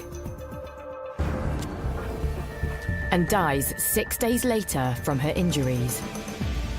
With Vicky's violent killer still at large, her community and the wider public are in shock. The profile of the case, of course, was substantially enhanced by where it took place, because this was a late summer's afternoon, a woman in a little English village walking her dog. These were circumstances which, upon reading them, people would think were nightmarish. This was not something that was supposed to happen. And I think for that combination of reasons, it very quickly attracted a great deal of publicity. So the pressure's on for Thames Valley Police to track down Vicky's brutal attacker. This is the area where the incident occurred, and it is typical of an Oxfordshire village. We're on the edge of the Cotswolds, and it is a lane. You can clearly see why it was popular with dog walkers. It's the kind of lane that's quite overgrown. It's the kind of area that someone who didn't want to be seen could perhaps sort of conceal themselves and look as people walked along. We've got the railway line to my right here, the embankment, which is where Vicky was found. Since the assault, police have been sweeping the area, looking for clues that could lead to the killer. Looking at the lane, looking at the jewellery that was found, it was a view that perhaps where she was found wasn't necessarily where she was ultimately attacked at the time. Scenes of crime officers retrace the killer's steps, back to the bloodstains on the path where they believe the attack happened. As with all crime scenes, that becomes the most fundamental starting point of your investigation. Because what's left behind is what you need to try and secure. At the attack scene, clumps of blood-stained hair are found on nearby rocks. Vicky was clearly struck about the head with a blunt instrument, potentially a rock or a stone, and clearly suffered very serious head injuries. It then appears that she was moved somehow, perhaps dragged over towards a railway line. Although the attack happened in broad daylight, investigators have got their work cut out finding any witnesses. This is the Cotswold line. It is a pretty quiet line. There isn't a main line. There won't be too many trains coming past at any time of day. And so no one would have really witnessed it. There wouldn't be too much passing traffic. Police are also trying to work out why Vicky was dumped by the railway line. Potentially moving Vicky's body or moving her unconscious body towards the embankment might have concealed what had happened, that potentially it might have been made to look like an accident, but there was no real motive put forward for why she was moved closer towards this railway embankment. But 200 metres from the scene of the attack, officers make an intriguing find. In a hedge was found a plastic bag which contained 2 items of ladies' underwear that were discovered to have been contaminated with semen. This was obviously a hugely significant find, both because of what it was and because of where it took place. Although the underwear does not belong to Vicky, it's sent off to the lab for DNA analysis. Meanwhile, police continue the hunt for potential witnesses to the attack. 2,500 people would eventually be interviewed in the surrounding area. A huge amount of work was done. House to house was done, lots of statements taken. Because unless you start to build up a picture, you can only do that by engaging with the community.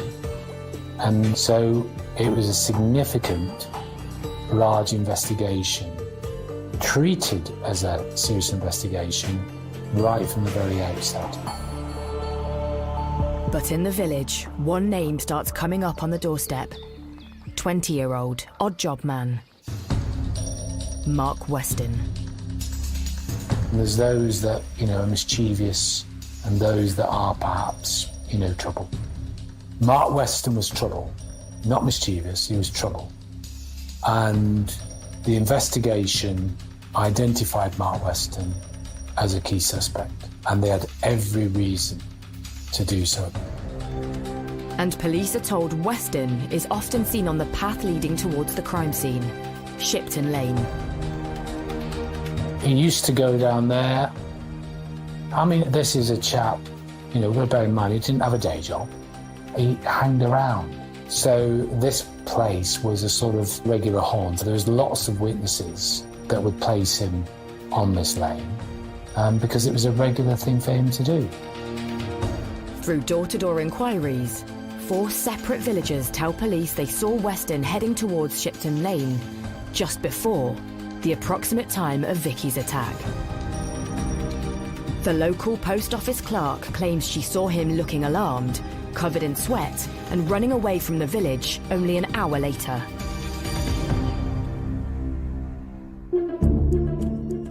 Some witnesses had come forward and said that they'd seen him acting strangely. It became very clear, as a result of, the inquiries that went on, that Weston became a suspect.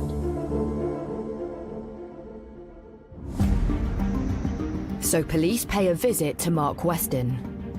On the morning of the murder, he claims he went fishing and shopping, but was at home all afternoon during the time of the attack. 3 days later, when police question him again, his story changes, and he says he was at home all day. 5 days later, it's a different story. Weston claims he actually left his house at 5 p.m, not long after the attack, to call on his neighbours who weren't in. But Weston's neighbours beg to differ. They say they had been at home at the time Weston said he'd visited and had never seen him.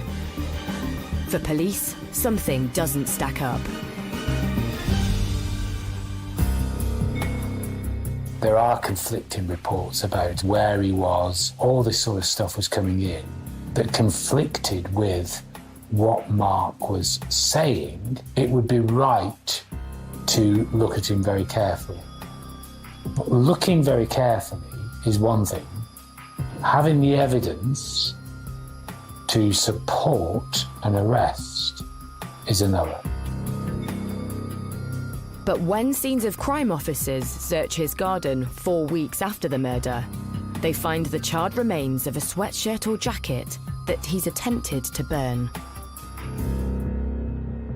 As the investigation went on, other evidence started becoming apparent about, the burning of clothes. And so there's a few things that led the investigation to Mark Weston. Today, police have arrested a 20-year-old man in the investigation into the murder of Vicky Thompson. As the evidence builds, Mark Weston is arrested and taken in for questioning. He maintains his story, that he was at home at the time of Vicky's attack. Meanwhile, police search his house, seizing some of his clothing, including a pair of his boots. They are sent off for forensic analysis. The results come back to the senior investigating officer. The SIO at the time asked the question, was there blood on this boot? The answer came back, no. You can't do any more with that. The question's been asked, and the answer was given. Weston is released, and the police continue their inquiries. But soon, the lab has more news, and this time it could turn the case on its head. The lady's underwear found near the crime scene has a DNA result for the body fluids found on them. It matches Mark Weston. That became a key piece of evidence. It linked Mark Weston to the scene, no question at all.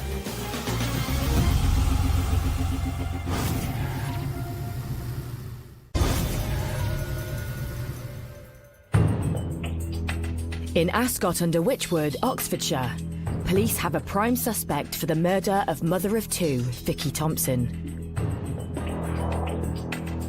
DNA linked to Mark Weston is found in a bag of ladies' underwear close to the attack scene. With this new key evidence, police now believe they've established a motive. Was it somebody closer to home? I had several working hypotheses. Is this somebody in dispute with Ellen? You know, who'd she been in contact with? Was there anything we didn't know about Ellen that we needed to know? Anybody in conflict with her? Looking at computers belonging to Ellen, her phone. Were there any communications with people we didn't know about? Well, the reality is, stranger attacks are extremely rare. The sad fact is that most people who are victims of homicide are actually killed by somebody who's known to them. Suddenly, Ellen's friends and family are put under scrutiny. The majority of murder victims are known to their killers.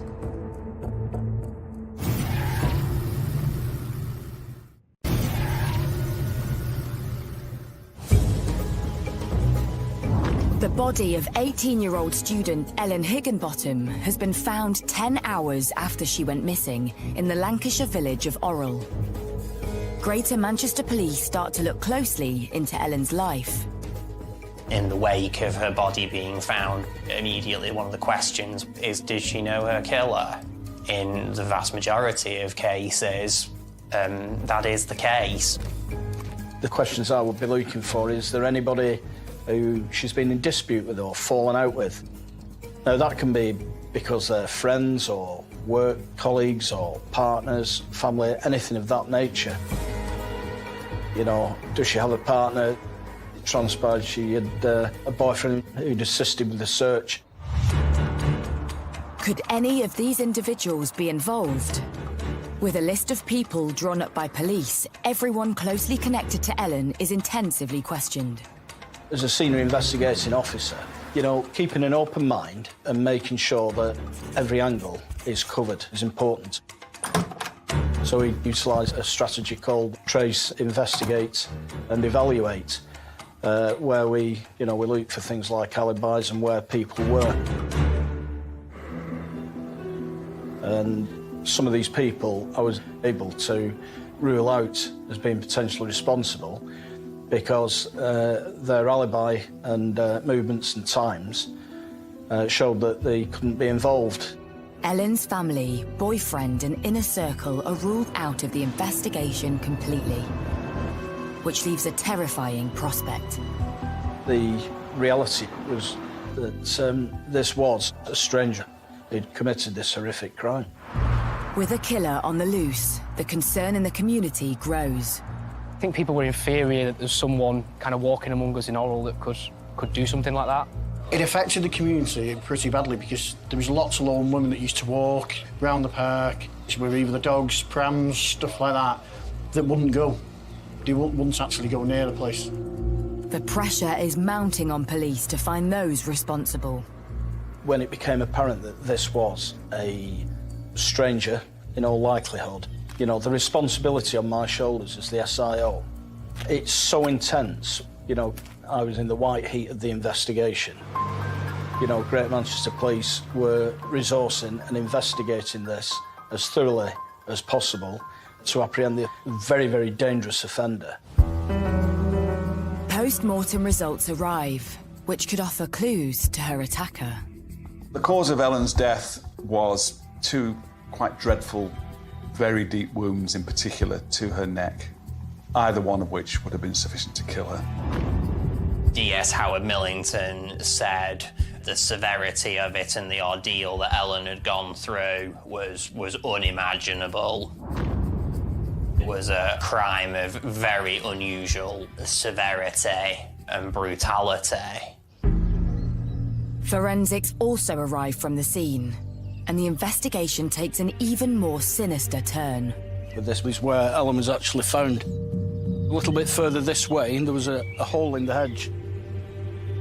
And we proved forensically, once the scientists had been down, that's where the attack took place, because of some of the blood samples and other material there. And it was clear she was dragged through into the field after the attack.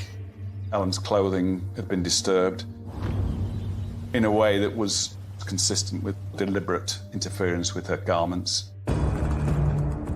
Also, she had what looked like faint ligature mark around her wrist. And there was a belt, which was around her feet, ankle area, which we confirmed with Ellen's family didn't belong to Ellen. It was clearly a gent's belt. The discovery leads police to consider a new theory. So somewhere in this particular area, in these trees, and that's where the attack took place. And my belief was that this was ultimately a sexually motivated crime. A speck of blood is picked up on the belt found at the scene, and it's sent off for DNA testing. The marks around Ellen's ankles also appear to suggest the belt was used to drag her from the attack site to the field where her body was found. They were, in my view, looking to dispose of the body. There was a spade found nearby. So I think their intentions was to make sure she was buried and not found. Confronted with the latest evidence, police appeal to the community for information, giving out details of Ellen's missing items. The plan works, and they are contacted by a concerned local. A call was received in relation to a man acting strangely in certain circumstances. Ultimately, that led us to a piece of woodland not far away where there was a fire. And within the fire, the officers discovered a laptop that had been burnt. Now, we did know from the liaison with Ellen's family that she had a Lenovo laptop. When the police went to the embers of the dying fire, they indeed found some of Ellen's possessions, her laptop and her keys, in what police quickly surmised was a not very effective attempt to destroy some evidence and cover traces that they'd been in possession of them. Following the discovery of Ellen's missing belongings, burnt out in woodland in nearby Billinge, the police make a breakthrough. An arrest was made. The man was in custody, being questioned on suspicion of murder. The man in question is a 47-year-old from the Billinge area. Witnesses identified him trying to set fire to items in the woods. Could this be Ellen's killer? He's taken in and questioned by police and makes a startling admission. When he was spoken to, was identified two other people who were partners and were also involved. And it transpired that these two individuals, along with the male that was arrested near this fire, had taken possession of Ellen's property, disposed of it. Police, they made 2 further arrests in and around the Oral area. The 2 further suspects are arrested and taken into custody. A 30-year-old man and a 31-year-old woman. They are also from the Billinge area. Who are these 3 suspects? And what is their involvement in Ellen's death? As police dig further, they find no forensic evidence linking the trio to the murder scene. But then, Police receive DNA results from the belt, which changes the course of the investigation. A gent's belt that was near Ellen had both Ellen's DNA and also matched that of a man. It matched a man called Mark Buckley. Then I made the decision to declare him as a suspect and arrest him on suspicion of murder.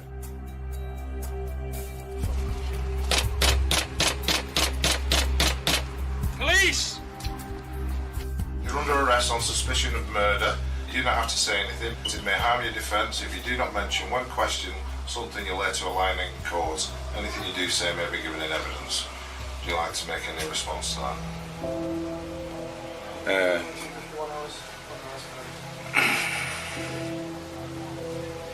Anything to say? Pardon? Anything to say to that? Can you let me?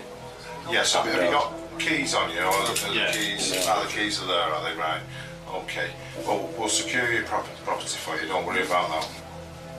Police now have 4 suspects in custody. We're going to take you back to residential now for questioning. But what is the connection between Mark Buckley and the trio who were accused of disposing of Ellen's belongings? Could Ellen's murder have been a group attack? Officers delve into Mark Buckley's background. Mark Buckley was 52 years old. He had been staying with his mother in a nearby address. He did have previous convictions, but nothing that would have particularly flagged up that he was about to go out and commit this kind of offence. He'd been arrested over an arson incident in which he'd set fire to a neighbour's car. There were a couple of other minor matters on his police record. A fray was one of them, but absolutely nothing on this sort of scale or severity. Despite the forensic evidence against him, Mark Buckley denies any involvement with Ellen's murder. But police uncover CCTV evidence, which shows Buckley heading towards Oral Water Park just after 1 p.m. We managed to track some of his movements, and what that did show, he goes out in the early afternoon, and it was very warm on that day. He was wearing quite a heavy coat, long trousers, and he had like a green shopping carrier bag. And as he's going out, that looks fairly empty. We then see from the same camera Buckley coming back sometime later. When he comes back, this bag is clearly full. He's no longer wearing his coat, he's just wearing a vest, and he's just wearing shorts.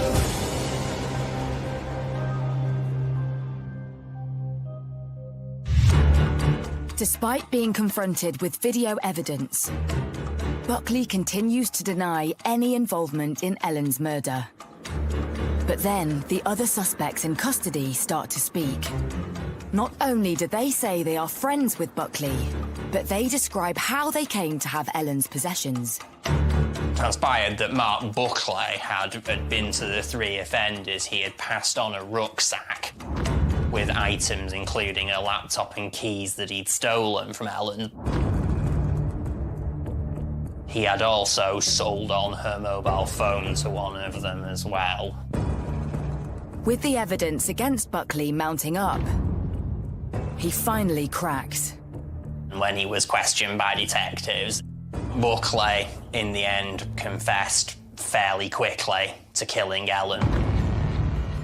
Mark Buckley is charged on suspicion of Ellen Higginbottom's murder, while the other 3 suspects are charged with perverting the course of justice in knowingly disposing of evidence. But what actually happened on that fateful summer night when Ellen was killed?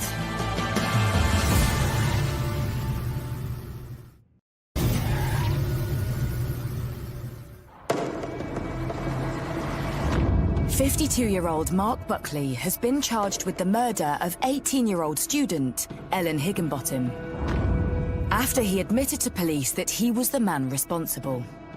Mark Buckley did admit that he killed her. He said hello and then dragged her off the path. Didn't give any explanation, Clearly didn't want to admit any sexual elements. He was fairly quickly contrite as to the killing itself, but he always maintained that there was no sexual activity or sexual motivation behind his crime. After Mark Buckley allegedly sold on items stolen from Ellen after the murder took place, attention turns to the other 3 suspects from Billinge. 2 men aged 47 and 30, and a 31-year-old woman.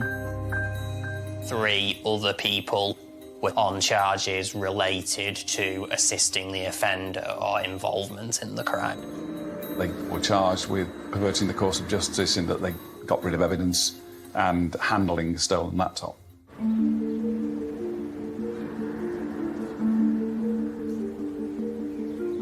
3 months after Ellen's murder, Mark Buckley appears at Manchester Crown Court to enter a formal plea. As he arrives in the courtroom, he cuts a subdued figure. We went to the court. You just see somebody coming up the gantry. Yeah, it looked like he put a lot of weight on. He stared straight at me and my partner, and he walked to the front, and basically we heard what he'd done. He showed very little reaction to the brief proceedings. He spoke only to confirm his name and address.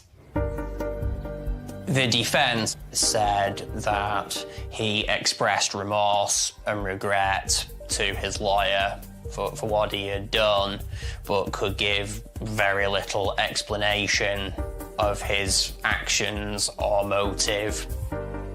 Mark Buckley formally pleads guilty to the murder of Ellen Higginbottom. And when he returns to the court for sentencing, information about his past comes to light. Mark Buckley grew up round here. Most of our regulars knew him. I knew him personally. He sometimes used to come in the pub. I have known of him and known where he lived for, like, I'd say, 39 years, since I was about 10, because he used to live with his mum and his grandma next door to my nan. Mark Buckley was a bit strange, really. He was a bit of a loner. There never seemed to be that much harm in him. He, in the local area, was basically always a bit of an oddball, a bit of a loner. We'd always get stories about him, always doing something. In the local area, people were wary of him. Buckley's past criminal convictions are revealed to the courtroom.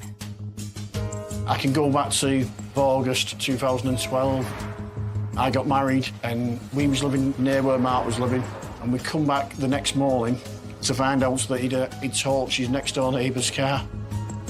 I remember walking down that day, and there was a vehicle, I think it was a Land Rover, that had been fired, and it was him who did it. I'd heard that he'd had an argument with some family, to which he basically blew the car up with petrol, etc., and there was actually a crater in the floor where he'd done it. In 2012, Buckley was sentenced to 2.5 years for arson and criminal damage.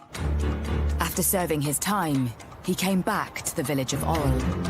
When he actually came out of prison and he came in this pub, he was making out, when he walked through the door, like as a celebrity's come, he was still bragging about that and what he was going to do to people over that. He was still the same lad, unhinged.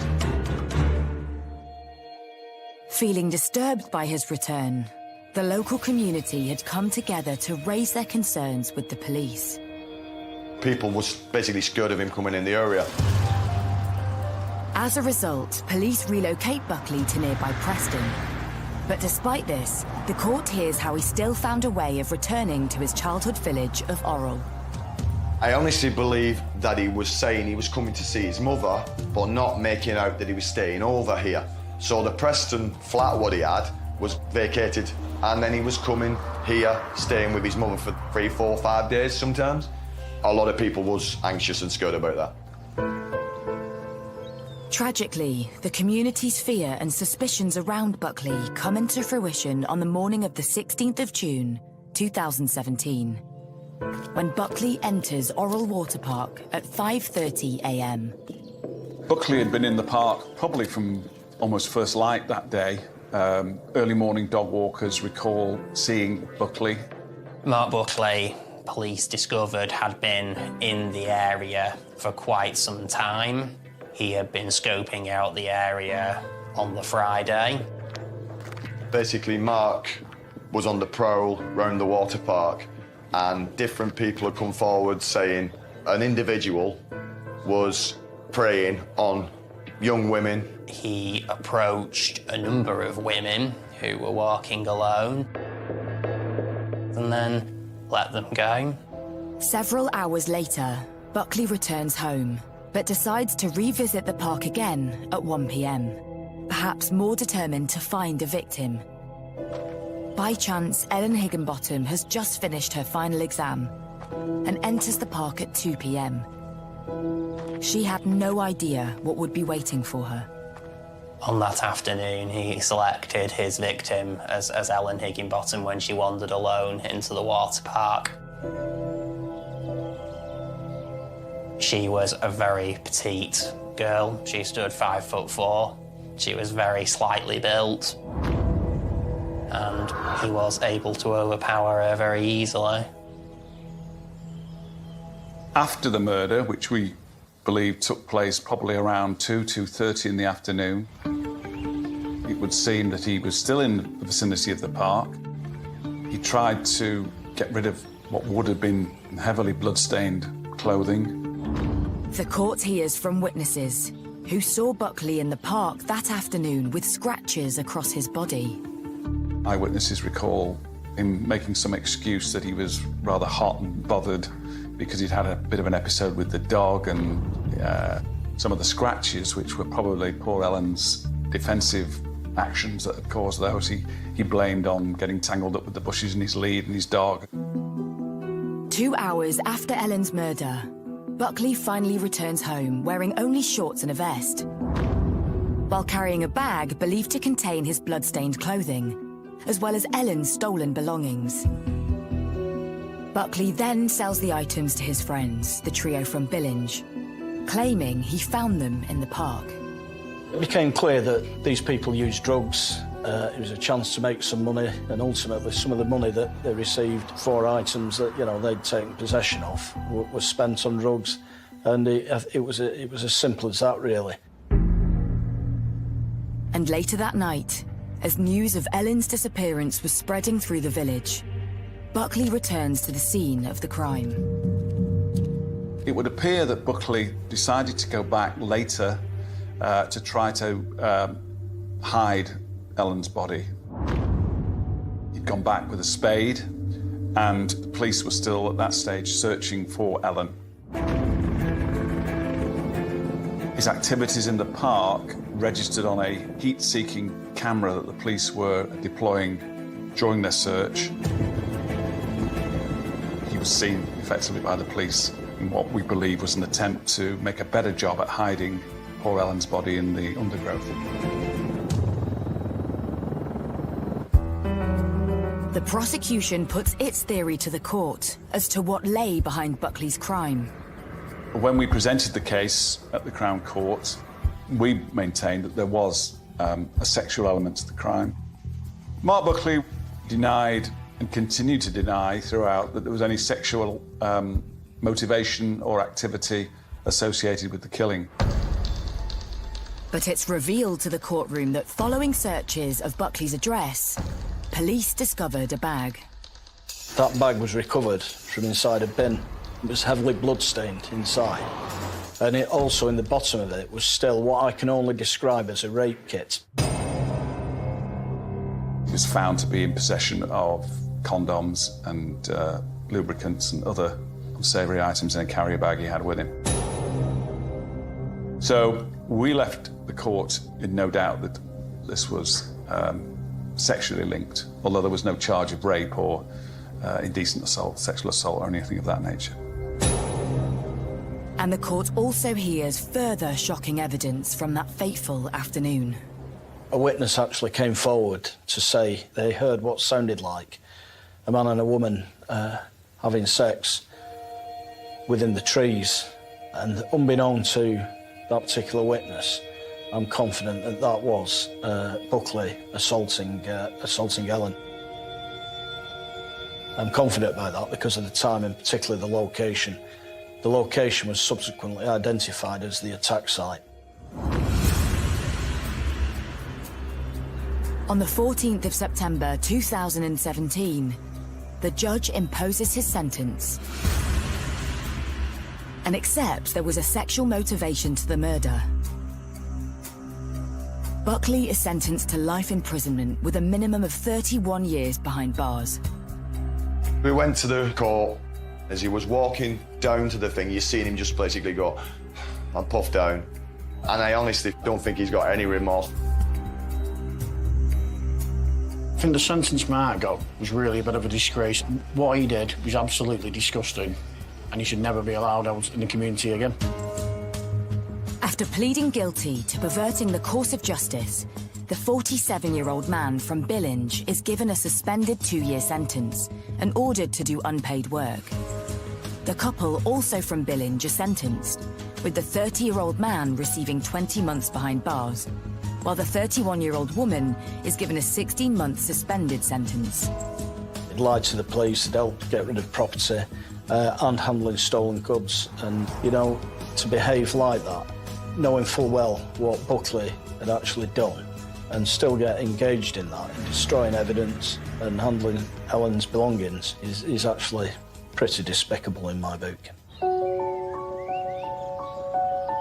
With Mark Buckley now behind bars, the community of Orrell tried to come to terms with what happened on their doorstep.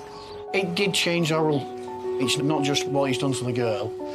The people going to the college, all her family, all her friends. God knows what that family must have gone through. Really, you know what I mean? It's not, you have kids and basically the kids bury you. You don't bury your kids, you know what I mean? I recall Mike and Kay being relieved, I think, not pleased.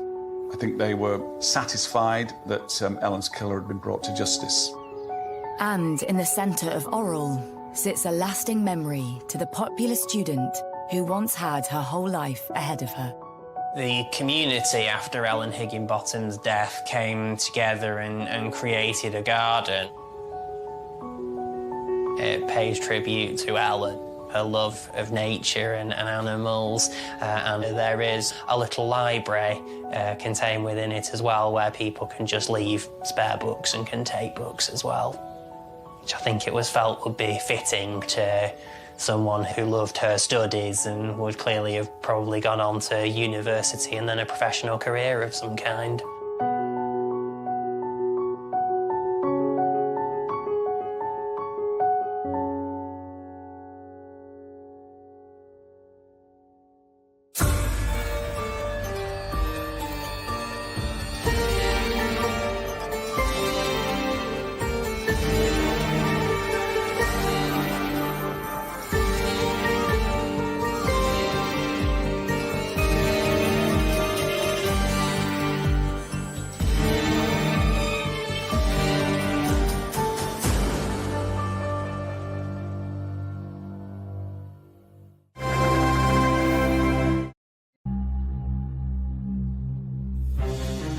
Nikki was not answering the door, was not answering the phone.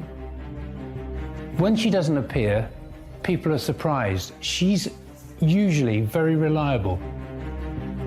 I think it was just a shock because you don't expect that to sort of happen where you live.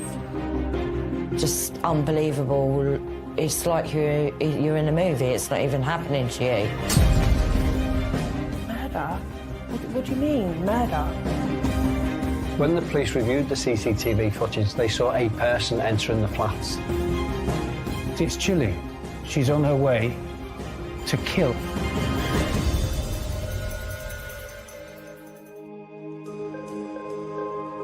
Letchworth, England's first garden city, is a rural town situated north of Hertfordshire. Letchworth was founded by Ebenezer Howard at the start of the 20th century. He wanted people to move out of cramped conditions in places like London and come and live in the countryside.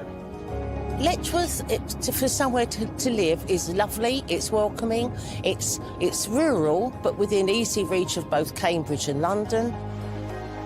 I'm getting older, but I still find it's a very safe place to walk around. I just feel it's a very comfy place to live. I think people in Letchworth are really friendly. Often if you walk in, you know, they'll say hello. I think Letchworth's really good. Everybody's very friendly, can be very vibrant through the summer months. Very nice place. Letchworth is a lovely place to live. Very quiet, very nice, no trouble at all. Wouldn't live anywhere else. Beautiful place. And for 26-year-old carer Nikki Collingbourne, it was the perfect place to live and work while remaining nearby to her family. We were like best friends, really.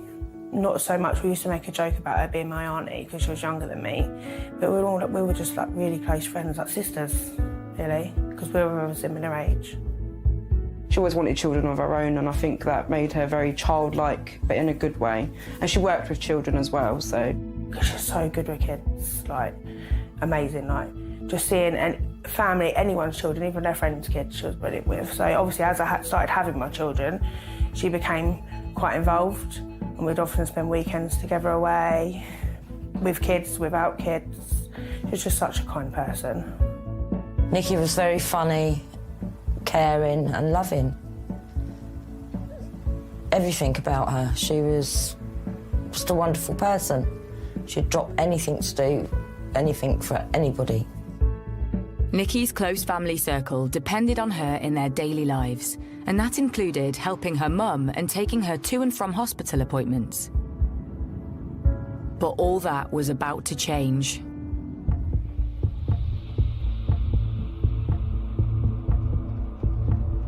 Nikki's mother was very ill. She was being treated in the Lister Hospital in Stevenage, which is about 7 miles away. Nikki's due to collect her, and when she doesn't appear, people are surprised. Nikki usually does all the running around, goes and picks her mum up, makes sure she's got everything, and she had not answered her calls, which was obviously very unlike Nikki. Nikki would never let anybody down on an appointment, never, unless it was absolute emergency. By the afternoon, I was a bit really worried, so I just sent her a text and I just said, Nikki, if you need me, I'm here, blah, blah, and yeah. And then the next thing I know, her mum had rung me and said, have you seen Nikki? She hasn't turned up to pick me up from hospital, and I instantly knew. I knew something was not right. I went down, the car was there, so I knew she was in the flat, shouting through the letterbox, like Leanne stuff was shouting through the letterbox, no response. But I know that Nikki was very down and depressed about her mum being poorly, and she was really worried something was going to happen to her. And sometimes Nikki was the type of person that does need to be just left alone for a little while. It's very unusual for her not to contact people. So I thought, you know what, we'll give it a night. But the next day, there is still no word from Nikki. She's usually very reliable. Her family trust her, they rely on her. So they're concerned. Her half-sister obtains a spare key to her flat and goes round with other members of the family. With Nikki not responding, her family let themselves into the flat.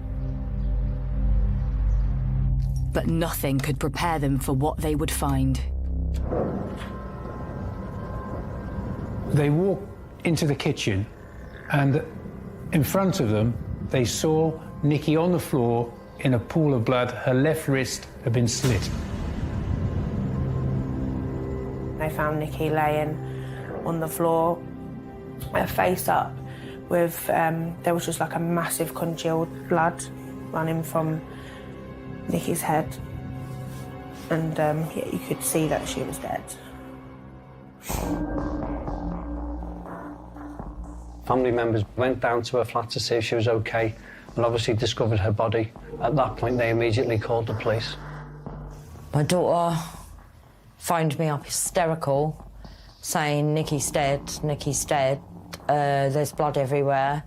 And I just went hysterical on the phone, and then I was in shock. Police immediately arrive on the scene, to be met by a gruesome sight. In this case, the senior investigation officer will be looking to preserve that scene, preserving and securing evidence.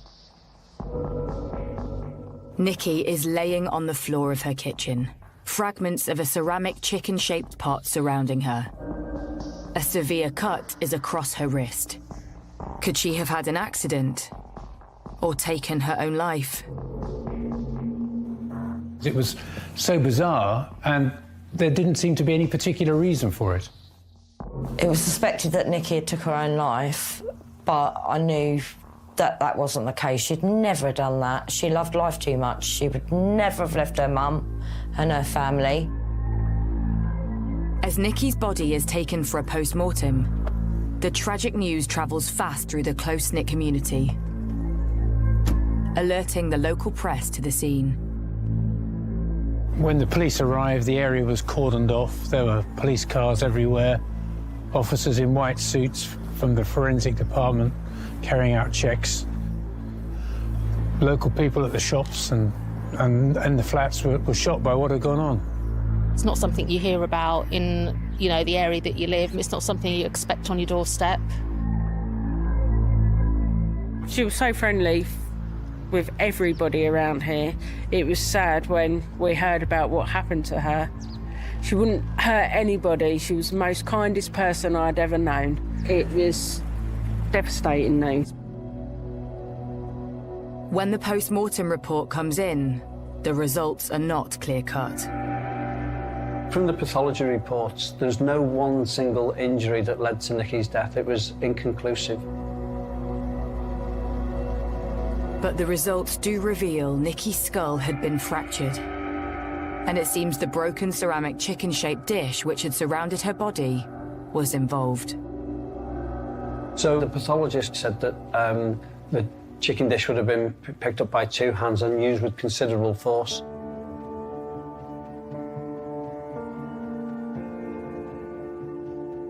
Although it wasn't enough to fracture Nikki's skull, it certainly was enough to render her unconscious. The police quickly realised that somebody else had been involved. The pathologists have concluded that she died because of the violent actions of a third party.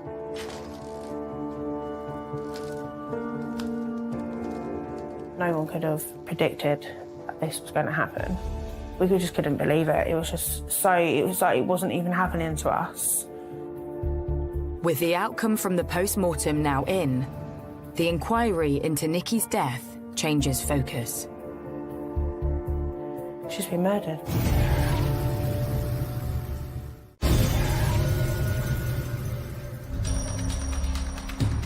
In Letchworth, results from the post-mortem on 26-year-old Nikki Collingbourne has changed the course of the investigation.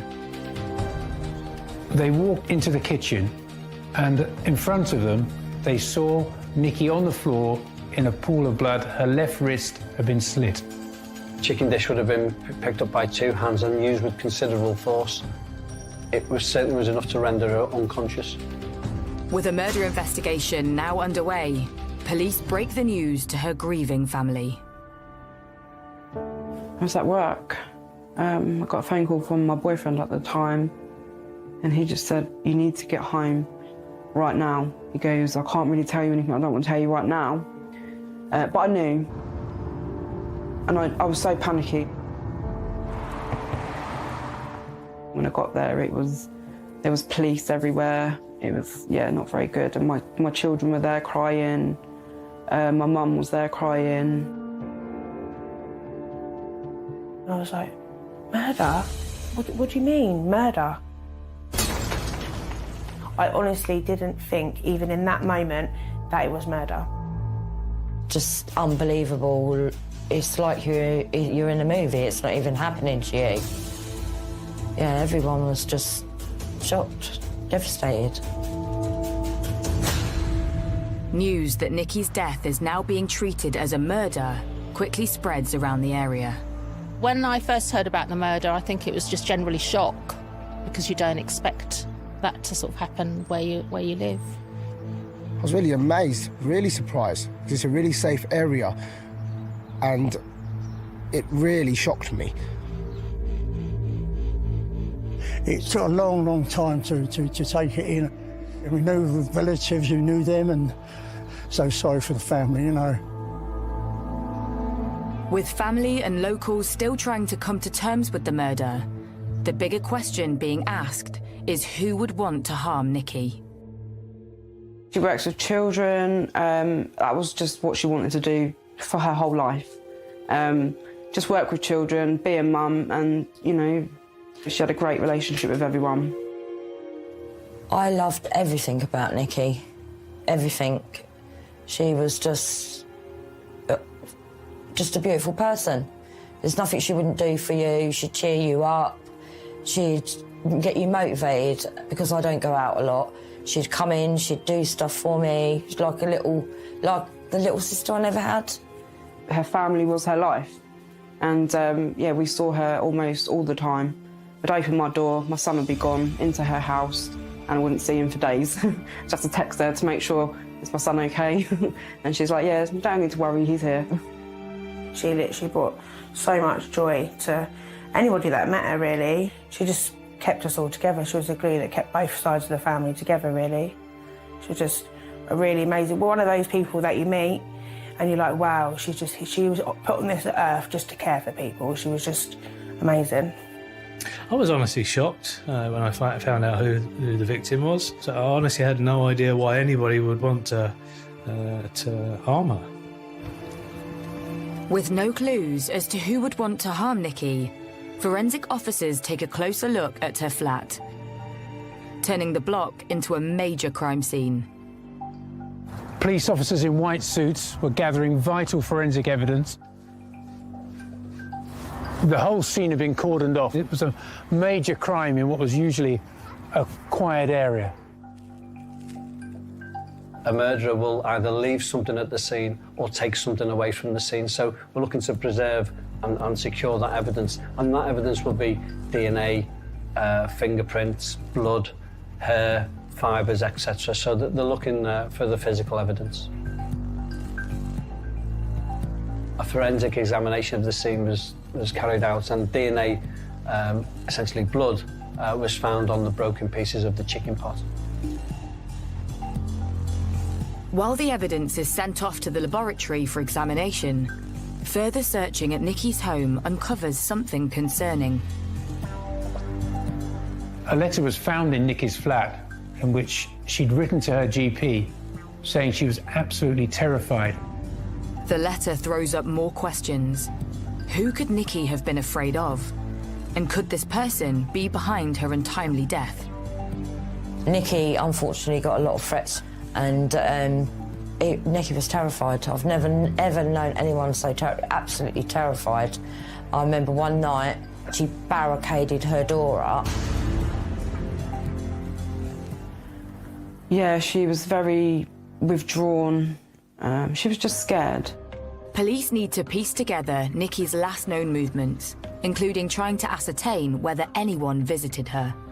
There was no sign of a forced entry in the sense of, for example, the door having been levered or a broken window or anything of that kind. The only way that you could get to it, it was quite secure, was by entering the door to the common parts of the purpose-built block and then going up the stairs and onto the landing and approaching the door of Nikki's flat. So when looking at a murder investigation, the priorities at the scene could be different for different murders. For example, a killer has to have got there and then gone away from the scene. So it could be fast track, looking at the CCTV. It could be speaking to family members, or it could be house to house because somebody could have seen the killer leaving the scene. All at the entrance and the landing on the first floor were covered by CCTV cameras, and as it happens, the system had been recently improved, and once the police got access to the CCTV, they recovered a whole series of images of events occurring at the door of the flat between the Sunday evening when Nikki returned home and the Tuesday evening when members of her family finally let themselves in. After accessing the CCTV footage, police spend hours trawling through the images. When the police reviewed the CCTV footage, they saw a person entering the flats. That person was wearing a high-vis jacket. The CCTV shows a figure in a ginger curly wig, large frame glasses, with a King Charles I beard and a high-vis jacket, lumbering along the corridor. The person is seen entering the flats just before 8:30 a.m. on Monday the 23rd of May and leaving just before noon, corresponding with the pathologist's time of death. That person immediately becomes a person of interest because of the time they entered and left the flats. But also the CCTV showed that that person went to Nikki's door. Who is the person on CCTV wearing a high-vis? Could it be a workman or a boyfriend? When you've got the CCTV, you don't know who that is. However, you look into the victim and their background, and if you find out how a victim lived, you may find out how they died. She didn't have a boyfriend, she was waiting for that one special person. With police still at a loss, they turned to those close to Nikki. The police called me up and asked me to go into the station to help them with something. But after I got off the phone to them, I was like, a bit like, well, I was the last person to see Nikki. Like, all these thoughts were, you don't even think you're going to think like that, but all these thoughts were running through my mind. I thought, I was the last person to see her, I was the last person to talk to her. What if they think it was me? Me and Jodie had been called up on the Thursday or Friday by the police at the headquarters in Welling, and they said, oh, would you and Jodie, we want just you and Jodie to come and view some pictures for us. And we were like, oh, okay. And we were like, well, we don't really know anyone around here. We only know our family, so I don't know what we're going to find. Like, we just didn't know what we was going to expect. So me and obviously Leanne drove there, and we got there and they separated us both. And they basically took Leanne into a room, and then took me into a room, and I didn't quite know what I was here to do. And they just like, we need to show you some CCTV images. Just say what you think, if you know the person, say. And we kind of sat in this room and had a camera on us. I filmed the whole thing of me watching video footage of someone in a high-vis.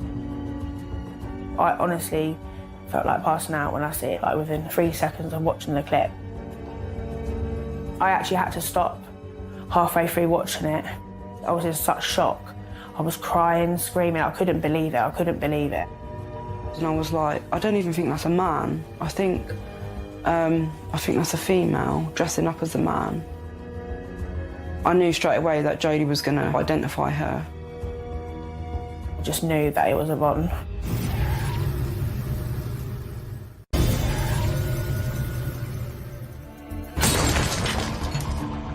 The murder investigation into the death of Nikki Collingbourne has thrown up a suspect. A man seen entering Nikki's flat at the time of her death. But when CCTV is examined closely, family members recognise the person. And it's not a man. When I see that first image of her dressed up the way she was, it just all hit me. Just knew that it was Yvonne. But who is Yvonne? So Nikki and Yvonne were sisters. There's a big age gap between them, about 27 years. I first met Yvonne when I was dating her brother Paul, who obviously I later married, and we became friends. We used to go to the pub. Yvonne went to live in America, and basically I didn't have anything to do with Yvonne for years. She was estranged from the family. Having moved to the US in the early 1990s, and due to their age gap, Yvonne and Nikki had not grown up together. But keen to get to know her half-sister, Nikki moved to America. I did meet her when I went to America a couple of times. I kind of had my reservations about her, and she's quite in your face when she talks. She makes everything about her. She's quite manipulative. She was quite boisterous. She would certainly punch you if she wouldn't think twice about it. Despite the family's reservations, in 2015, when Yvonne came to visit family in the UK from the US, Nikki repaid the favour, letting her sister move in with her. Everyone was just shocked to see her back in the UK, but at first we were happy to see her because she's part of the family. The pair living together came as a surprise to family, since Nikki had shared something with them on her return to the UK. Yvonne and Nikki's relationship was very strained when she came back because they'd had a big fallout before Nikki came back. And then obviously Yvonne followed about, I think it was a year later, but Nikki forgave her and they made it up, and that's how she ended up living with Nikki. With Yvonne Kaler having been identified as the person in the CCTV, and with her being deemed the last person to see Nikki, and therefore a suspect, police need to ascertain what could have gone wrong in their relationship. I have no doubt in my mind that Yvonne was jealous of Nikki and their relationship that she had over the years with their dad. Yvonne was very jealous of the relationship that Nikki had with their dad because she obviously lived in America and Nikki lived in England and she grew up with her dad, and I suppose, you know, she was in with all of us lot and Yvonne didn't have that relationship with us. We only had that over the internet. Because obviously Nikki felt obliged to have Yvonne there because they were sisters, and Nikki was very much a family person. Yvonne definitely manipulated her and used the fact that they were sisters. Nikki and Yvonne Kaler's relationship was anything other than tranquil. It was difficult and tempestuous. But could this strained relationship between the half-sisters have led to Nikki's death? In order to piece the puzzle together, police need to ask some questions. So make a decision.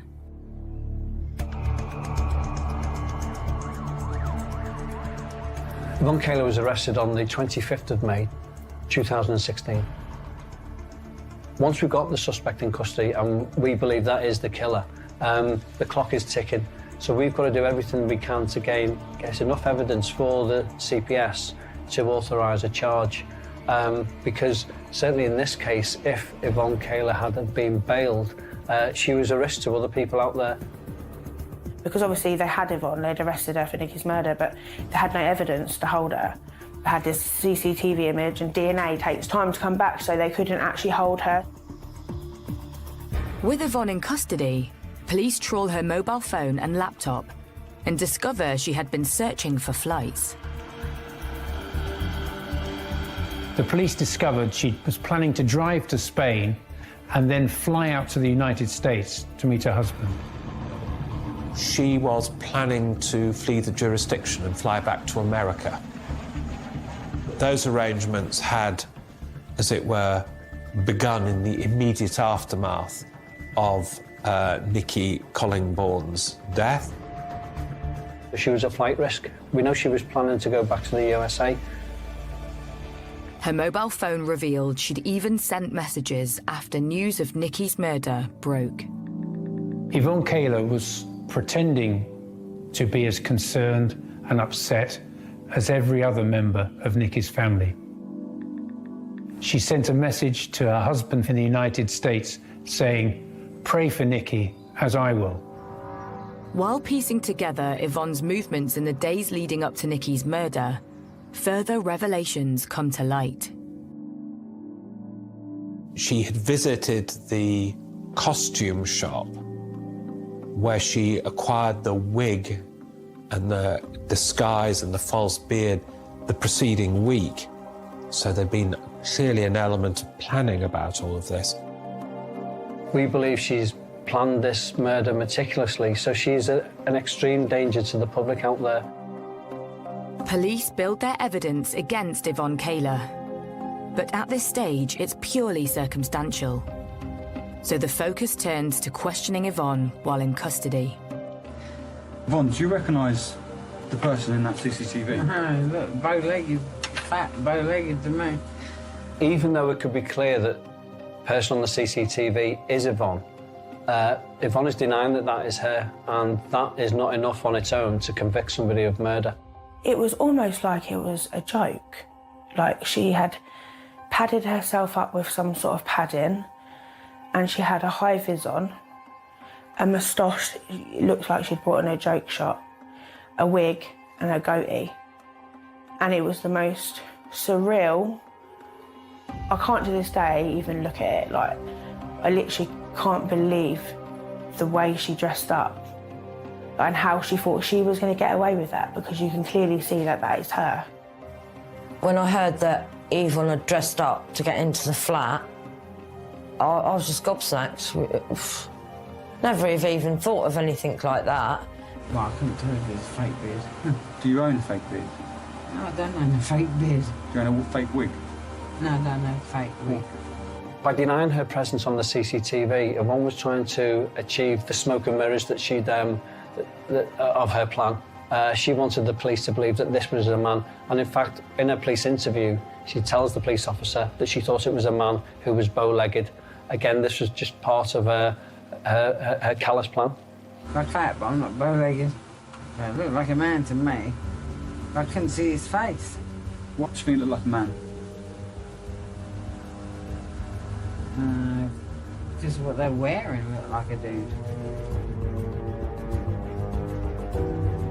Then there is a breakthrough in the case. Results have come back from the forensic lab, which had been analysing the blood found on the broken chicken pot. The breaking of the casserole pot at the moment that it was used to strike her had quite clearly cut the hands of the person who was holding it at the time, because on some of those ceramic pieces were found blood, the DNA of which did not match Nikki Collingbourne, but which did match that of Yvonne Kaler. I knew in my mind, Yvonne has murdered Nikki.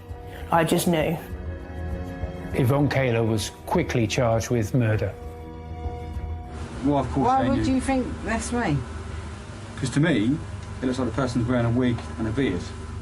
Well, I don't know about a wig, but they look like they had a beard. We suspect that person Is has me. murdered your sister. Well, it ain't me, because I ain't going to be able to push on that door like that. Yeah, you said, we believe it's you. You said it's not you. I know, you can't believe you think it's me. Having been charged with the murder of Nikki Collingbourne, Yvonne Kaler maintains her innocence, but is remanded in custody until a trial date is set. Nikki's body is released, so she can finally be laid to rest. Nikki was loved by so many people. At a funeral, there were so many people there that obviously I knew, and so many people had travelled from all over to come to her funeral. They'd all bought pictures of her, like at the nursery with the kids, and they all put it on a big board, and it was lovely. But the funeral brings more devastating news for the family. Nikki's mum, Rena, it destroyed her.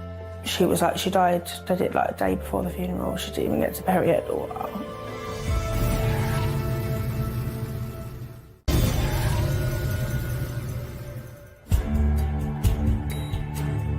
With overwhelming evidence stacking against her, Yvonne Kaler has been charged with the murder of Nikki Collingbourne.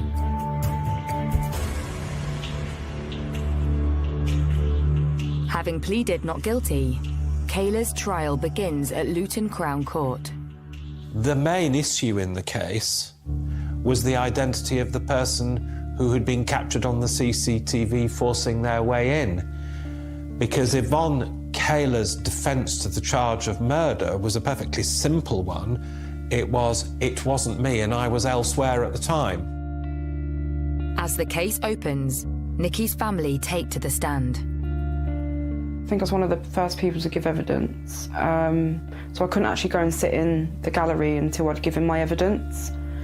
I just remember when I did go in, that obviously the very first person I did see was Yvonne. She was just smirking, trying to make me feel uncomfortable. And they reveal a major fallout between Nikki and her half-sister Yvonne when the latter came to the UK to visit family for a few months. Yvonne had been at Nicky's for a few months. They'd had a few bad days, a couple of little rows, and either Yvonne or Nicky would end up in my mum's house, which is where we resided at the time. And, you know, we could kind of see the tension, you know, getting a bit more. So I think they lived together for a very short length of time, like 5 months. But in that 5 months, a lot happened. Like, a lot happened. Yvonne was literally trying to manipulate Nicky into doing everything for her. It was like she was using Nicky, basically. She was just using her. So when Nicky told us that she was going to evict Yvonne, we were ecstatic, really, because Nicky had been in a bit of a state for a couple of weeks, maybe a little bit longer. Tension arose between them whilst they were living in the flat, and Nicky Collingbourne asked her to leave. On the day of her departure, there was unpleasantness between them, and Yvonne Kaler made a complaint to the police that Nicky Collingbourne had assaulted her. And the police came to the flat and they arrested Nicky Collingbourne, and she was taken to a local police station. Having interviewed her, it wasn't long before I think they realised that there wasn't any substance to the complaint, and she was released from custody, allowed to go home, and in fact nothing further was ever done in respect of that complaint. But whilst Nicky was busy explaining herself to local police, it seems Yvonne was taking her revenge for being evicted. While Nicky was being questioned, Yvonne paid a locksmith to break in, basically. She proved that she'd lived there because obviously she had paperwork to say that that was her address, but obviously she wasn't on the tenancy.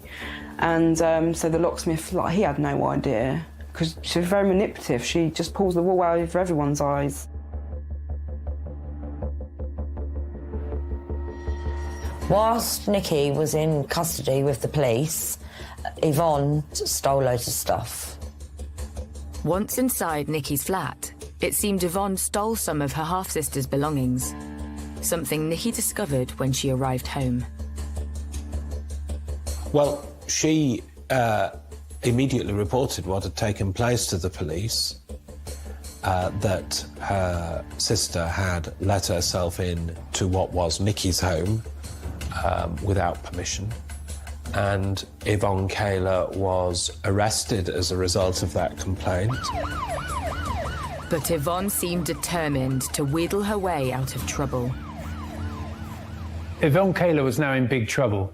She was facing a burglary charge and a trial at a Crown Court. She approached Nicky's ill, elderly mother in an attempt to persuade her to say that the property that she'd taken belonged to her. She was subsequently charged with offences of burglary and doing acts tending and intended to pervert the course of justice, and that those proceedings, that case was due to be tried at the Crown Court at Cambridge. While awaiting her day in court for burglary, Yvonne was released on bail on the condition she didn't contact Nicky. She breached those conditions. She would phone her up, try and make contact with her, and did so in such a way as to cause considerable alarm to Nicky.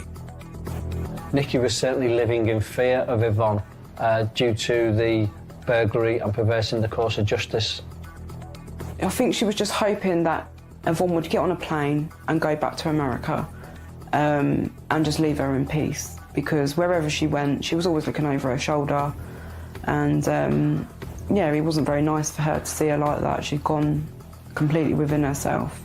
Not bubbly anymore. Yvonne's trial for burglary and perverting the course of justice was listed for May 23rd. Her half-sister Nicky was due to give evidence against her, something which police believe made Yvonne carry out her deadly plan. Yvonne Kayler is a very controlling and manipulative person. She likes to be in control.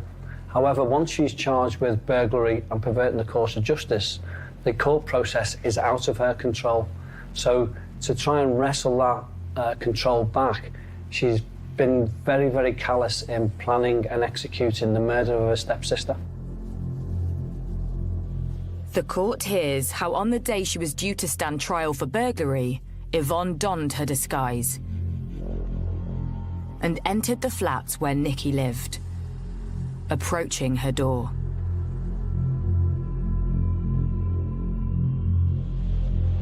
Then this shocking scene of the door being opened and what we surmised from the way that she was dressed and the towel and the half-full bath is that Nikki had been in the bathroom with a towel wrapped round her with just her underwear on. She was preparing to have a morning bath.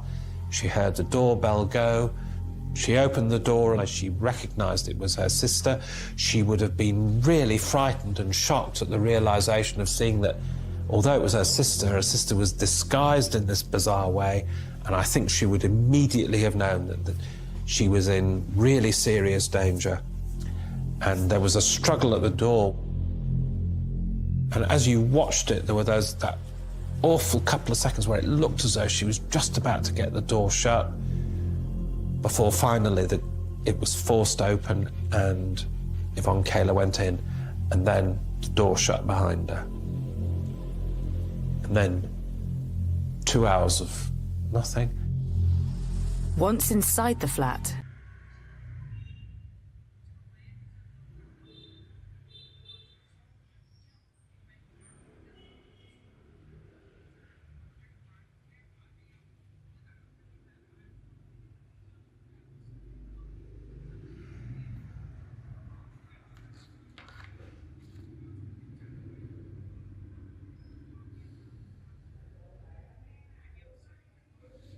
bước tiếp theo mình sẽ chuyển sang là viền cái phần thân cây cũng như là những chiếc lá ở xung quanh cái bông hoa này nhé.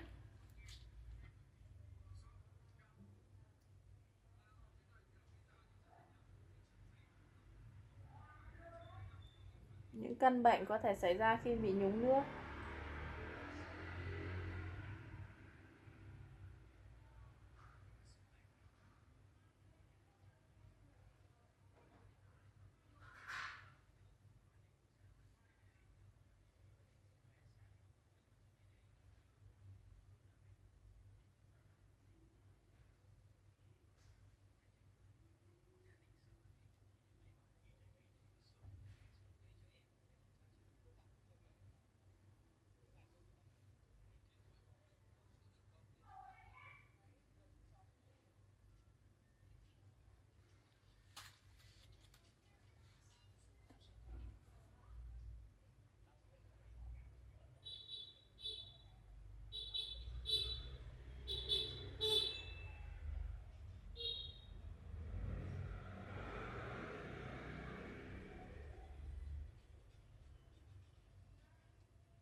Thôi mà tao đã sập nguồn nó rồi, xong mày còn lôi nó dậy.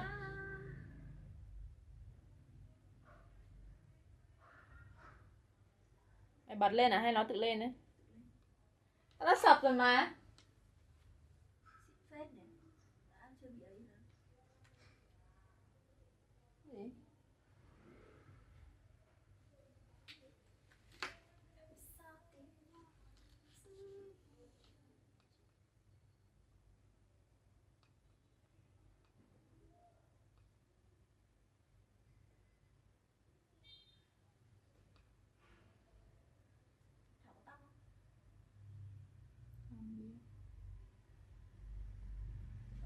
Nó tan với thôi.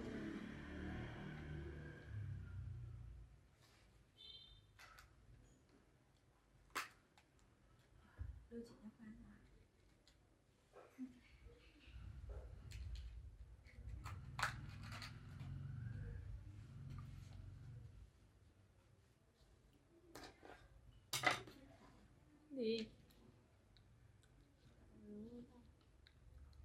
Lỗi tao. Lỗi tao.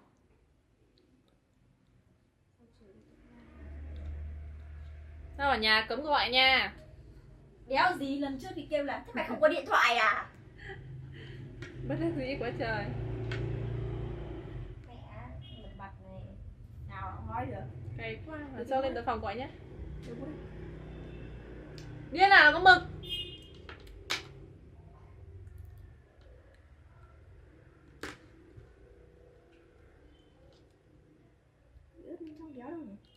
Sao đầu sợ nó rơi va chạm ghê quá.